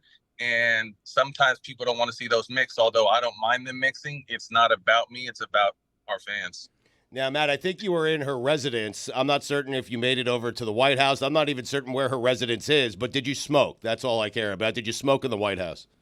I did not, unfortunately, get to smoke in the White House, but if she wins, I was invited back, and I may try to sneak something in. I'm playing. I smoked before I went. You know what I mean? I pre-gamed as I was studying, just like I was watching game film in the morning the day of the game. I smoked as I was, going over my questions and, kind of summarizing the interview, and then I headed over. Donald Trump next in the interest of equal opportunity? I would definitely sit down with Trump. Obviously, I'd have to talk to the team and see what they think. But at the end of the day, it's not. It's about to get to know people better. And we fear or dislike what we don't know. You know what I mean? So these conversations that we are fortunate enough to have with Kamala and whoever else may continue to come across the board has never necessarily been centrally focused on their expertise. We've talked to the Will Smiths and the Kobe's, and we've touched on what they're great at. But our goal has always been, getting to know them better as people. So again, I think we definitely accomplished that with this interview, and we are thankful for the opportunity. Let's get to some other things basketball related here. All the Smoke has a new book, All the Stars, All the Stories, No Apologies. All the stories, Matt? The ones that are PG. Mm-hmm. You got to save some stories for the second book, Matt. That's what you got to do. Right? So how do you play? We got to kill this one, man. You only get one opportunity in this space, and we realize that. So, we're pushing the lines and trying to get our sales up. So, hopefully this will go well and gives us an opportunity to do another book. The book comes out October 8th. You can pre-order it now. You got to tease people here, though, buddy. You got to sell it a little bit. Like, what? Give me something that's in there. Give me something that's in there that people haven't gotten from you guys before. You can obviously get behind the scenes. There's 300 pages, but obviously, with some of our biggest guests and biggest interviews, some of just the stuff you may have missed or some of the stuff you didn't, you thought were amazing and you want to relive. We've had conversations and I don't say this arrogantly. I just feel like our guest list has been up there with any show. You know what I mean? So we have some amazing back and forth of some of the biggest stars in the world, and we just wanted to make that a memory and be able to share that. And what an honor to be the first podcast to get a coffee table book. Matt, did the Knicks get better by acquiring Karl Anthony Towns? Ooh, that got you going. This is the question. I think it depends on what cat they get. I'm a huge fan of Cat, but I think as talented and as skilled as he is, he settles a lot. And I think we saw that in the playoffs last year. I think when he mixes it up, he's a 3-level scorer, pretty much unguardable at his position. I think when he's that cat, you stretch the floor, you have a high IQ guy that is, an all-star. So, but I also, like, you guys know me, I'm a dog type dude, and Julius Randle was a dog, and DiVincenzo was a dog. So, to be able to lose that type of energy on your team may take a hit, but at the end of the day, I love Cat's talents, and I hope that he embraces this opportunity.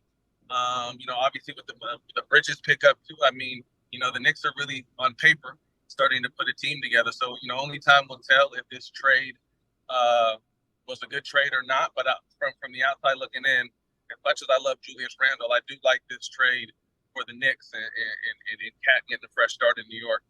You're not a hater, but when you use the verb settles, because you're someone, as you say, who likes the dogs, do you associate settles with weakness when he's that size? It's a good question. I wouldn't say weakness. I would just say, him trusting in his game so much that he shot that shot 1,000 times that he thinks every time he shoots it's going in. And, he's a self-proclaimed greatest big shooter ever. So that's something I do. I think, if I'm not mistaken, he's around that 30, 38, 39, 40% from the three-point line. But at the end of the day, I just think with his talent, his ability to mix it up and not rely so heavily on the three is when he's at his best. Can you give us someone, it doesn't have to be a name if you don't want to do that, but someone that you played against where you can sort of sense whatever it is that a dog senses when there's fear, or, I'm saying not a human dog, I'm saying an actual dog can sense fear. When is it that you're playing and you can feel that someone doesn't really want a part of what it is that you're doing? I tried to master that, and sometimes I went at that, and other times it wasn't effective. But you just want to make people work, physicality. But it was in an era where you can still be somewhat physical. But I hard foul. You know what I mean? It wasn't dirty, it wasn't blatant. But if Cote hits 6 or 8 on me straight, the next one is going to be a hard foul. And I think guys that I was guarding knew that. Some guys, it may have worked in or deterred or stopped them from coming downhill. But at the end of the day, man, these guys are tremendously skilled, and again, my job night in night out was to guard the best. So, I just had to be ready every single night for whatever was coming and try to match it with attitude, energy, and heart. Matt, are you in a rush to the airport because your driver is driving very fast? I'm guessing you have to be going at least 92 miles per hour, no? No, and you never get to go that fast in LA. We're going 63. I'm actually headed to the Rich Eisen show right now, so. Oh, wow. I do this on the move. Joel Embiid has lost 25 to 30 pounds. Is that good or bad? I think it's good. I think the knock on him has always been tremendously skilled. One of the most skilled bigs we've ever seen, but he doesn't put the work in the off season to work on his game and take care of his body as high as he should be. And again, that's just what I've heard. I've never witnessed it, so that's not coming. That's from the few people that have kind of when I inquire about him has been the knock on him. But if this is something that he put the work in the summer, obviously getting an Olympic gold medal as a part of the United States, I'm very excited about this team. About how Paul George will fit in and how Maxey takes that next step with back to having two other superstars next to him. So, Philly can be a very interesting team if they stay healthy. And I'm really overall just excited to get the season going. But, yeah, happy to hear that Joel lost that weight. Hopefully that'll take some pressure off his knees because I get scared every time I see him play. When he runs or falls, I'm just kind of like gritting my fist like, man, I hope he's okay. So, if he can take a little bit of weight off and make it a little easier on his body, I'm all for that. Two more questions before we get you out of here. I don't think that you played with Dikembe Mutombo, but do you have any overheard stories or any favorite story regarding Dikembe Mutombo? I grew up watching Mutombo and, saw him at the very end of his career when he was out and I was, trying to establish myself in, but obviously one of the greatest, shot blocker, rebound guys, defensive anchors we've ever seen, 4-time defensive player of the year. But what I will actually, I can't even tell that story. Oh, no, wait a minute. Wait a minute. All the smoke, all the stars, all the stories, no apologies. Hey, it's a coffee table book. You got to give us the story. You can't do it that way, Matt. You can't do it that way. Hold on. You have to answer this question for me. Is he married? Was he married when he passed? Well, is it a Who Wants to Bleep Mutombo? Is that the story? Or you got to? No, it was just, every time I saw Mutombo, he was always accompanied by some attractive people. Yes. Put it that all way. right. We can put it that way. All right. Yeah, so I want to keep it very respectful. But Mutombo, great guy on and off the court. Obviously a giant in this space and will definitely be missed. And it really hurts. I lost my mom to cancer, and what cancer has been doing to this country is terrible, man. So I'm wishing the best for everybody involved, and we will miss the big fella. No, Mike, I'm not happy. I'm not happy. You happy you did that? No, I'm not happy. You I did happy? that. I didn't know. I thought it was something else. It was my fault. No, I'm not happy I did that. No, I'm not. The body is still warm, man. And I probably shouldn't even took it that far. But again, it's my fault. You started, you stopped, didn't want he to. pressed You didn't want right, to. It's I my know. fault. You shouldn't have done that, but I shouldn't have done that. Now There's plenty of blame to go around, guys. All right. We're finger pointing at each other. I'm accountable. It starts with me. Let me play this sound of Draymond Green and reporter, longtime columnist Scott Ostler of the San Francisco Chronicle. Let's play this sound for Matt. People worry about you, fans, maybe your teammates. Why they worry about me? Well, I am a successful black man in America doing incredibly well. What's the worry? They about worry me? about you. There are way more people in this world to worry about than me. That's for sure. But we're here now, so we're all here. I don't think you should worry about me. Okay. I'm doing pretty well. If you would have told me when I was 13 years old in Saginaw, Michigan, without a pot to piss in, that you'd be sitting here and somebody would say they're worried about you, I would have probably told them they were out of their mind. I think my mindset has helped us do some great things. It's pretty cool. So, it's all about how you spin it. I love how you try and spin it, but it ain't my spin to it, player. So good. What do you think? It's a good dismount. Calling someone a player at the end there is sarcastically wonderful and dismissive. Matt, what did you think of that? I loved it. But also, I think I understand what he was trying to ask. He was obviously trying to ask, is this team going to be able to count on you? Or are you going to be able to be on the court? Are you going to keep your energy and your emotions in check? But I think the way he tried to label it was wrong. So I love the exchange. I thought it was great. Again, if the guy would have framed the question a little different, I'm sure he would have got a different answer. But if you want to go with Draymond, that's not a battle you're going to win most of the time. Gonna let him go on that note. The interview with Kamala Harris is at All the Smoke Productions on YouTube. The coffee table book is All the Smoke, All the Stars, All the Stories, No Apologies. They've got a new vertical with Andre Ward. It's All the Smoke Fight. It's at ATS Fight on YouTube and Instagram. And they've got a live tour. You could get tickets for next Monday in New York City, next Wednesday in Philly at allthesmokeproductions.com/tour. And congratulations on the baby. I do not know how you're not exhausted. I do not know how you've got too much going on, sir. Good seeing you. Thank you for making the time. Thanks, fellas. Have a good one. Thank you, Matt.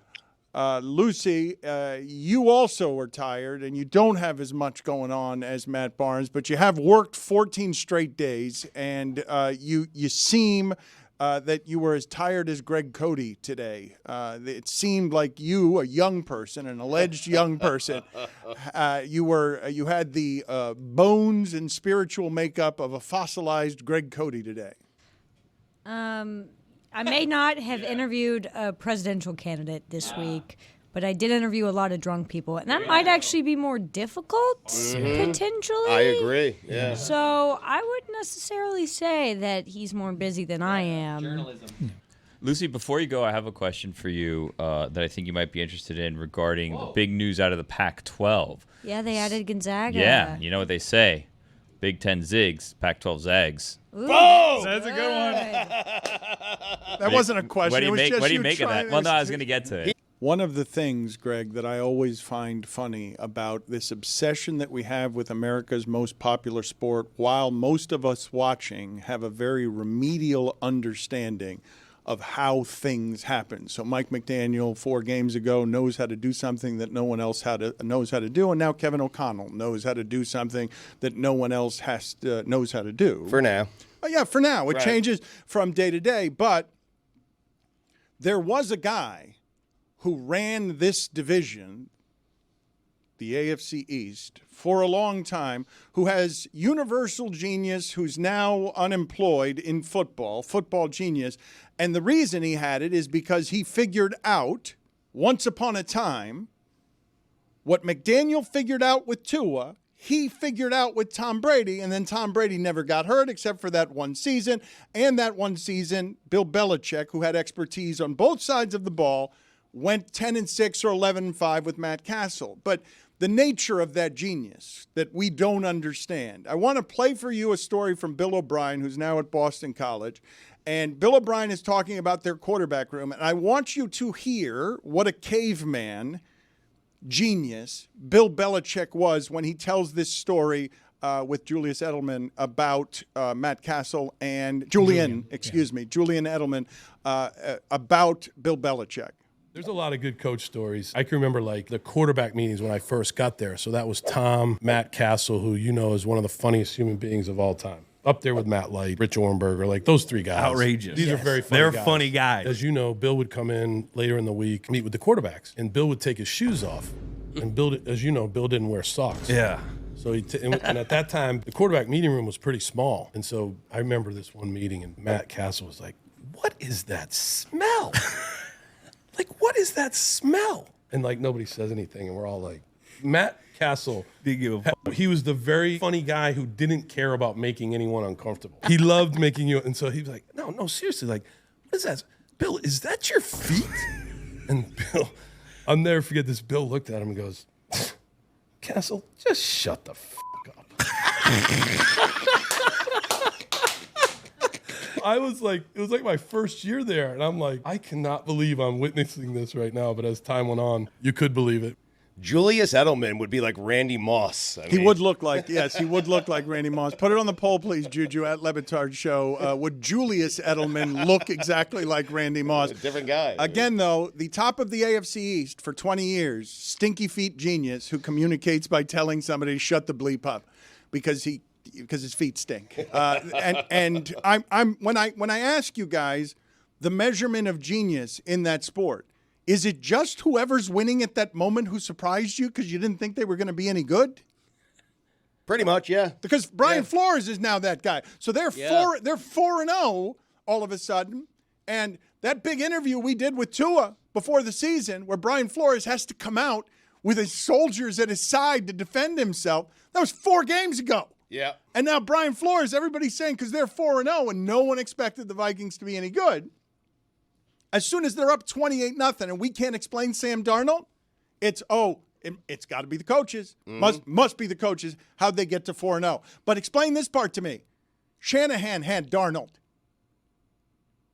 Why didn't that become a thing? Shanahan's was backing up Brock Purdy. But Shanahan's the genius. Yeah. Right, but he had Purdy in front of Purdy. Darnold. He wasn't really playing that. Right. Yes. He wasn't getting the opportunity, and he looked fine when he did come in. But Sam Darnold was beaten out by the guy who was the last pick in the draft. Right. Yes. Well, I don't think that there was ever a competition. I think the timeline is like he came in to back up. Like the understanding was you're backing up Brock Purdy because we made this run with Purdy. But I understand what you're getting at, but Sam Darnold is getting an opportunity, and quite honestly, I don't even know if he's getting this opportunity if J.J. McCarthy doesn't get hurt in the preseason. No, J.J. McCarthy was supposed to start. They had the kind of like succession plan, like we'll start with the veteran, see if this high ceiling veteran. Right. Yeah. Keep in mind, Sam Darnold's still very young. He's younger than Joe Burrow. I know. Give him the 4 games, and then everybody would get frustrated and want the young guy in there. I think the question you're asking is why didn't Darnold work with the Jets? But we know the answer to that. No, what I'm asking is how you guys measure any of this stuff that makes it an indicator that somebody who's a coach isn't a fool like you were telling me McDaniel sounded like at the end of the press conference after 2 scoreboards come out, and you're like, wait a minute, I thought this guy could produce point totals with anybody. I thought that was the trick that he had. He can make any offensive line run the ball. He can make these receivers look like they're the fastest team in the league because of all their timing and scheming. Well, Darnold has Justin Jefferson, which sort of helps. But I think one of the stories in the league is that Sam Darnold and Baker Mayfield are reinventing themselves and reinventing their reputations. These are the guys who were busts. These are the guys we all wrote off. They're going to be career backups from here on in, and they're both like really, really good right now. Really good. If you watch them, it's not just gimmicky things. Like they're making individual plays that make you believe, like, okay, maybe these guys figured it out. What I am astonished by is Tepper and Carolina. They had a plan. Let's take these guys that still have talent. We remember our evaluation process when they got into the draft, and things went a little sideways for them at their previous spots. But we think that we can win with these guys, Sam Darnold and Baker Mayfield. And that's how bad things are at Carolina, because we wrote them off for dead. Their careers are over after what we saw in Carolina, and they both have reshaped themselves after multiple spots thereafter. But so much of this with the coaching has to do with the timing. Dan Quinn has been a head coach before. He wasn't very good. Now he's going to be the coach for the Commanders for the next 15 years because he has Jaden Daniels. That helps, and when Mike Ryan mentions Carolina, it doesn't help that Sam Darnold went – what Greg Cote's analysis just was of Justin Jefferson helps. I think Robbie Anderson was Sam Darnold's best receiver in Carolina, or close to it. Close to it. And the Jets. Yes, and the Jets. They had Baker Mayfield running DN drills on scout team in Carolina. The idea that we know, that we have enough information to know how Stinky Feet Genius runs a division for 2 decades, and then the entire league tells us, yeah, he's not that much of a genius anymore. He doesn't actually know more than anybody. Don't want him running our team right now. Well, how smart was he when Brady left the team and went to Tampa Bay, and then Bowles became the guy? Yeah. By the way, the 2 guys that are kicking ass with Minnesota, Flores and their head coach, O'Connell, like those are Belichick guys. Belichick brought Kevin into the league. Brian Flores was a tremendous defensive coordinator for Bill Belichick. So maybe we can revisit that take too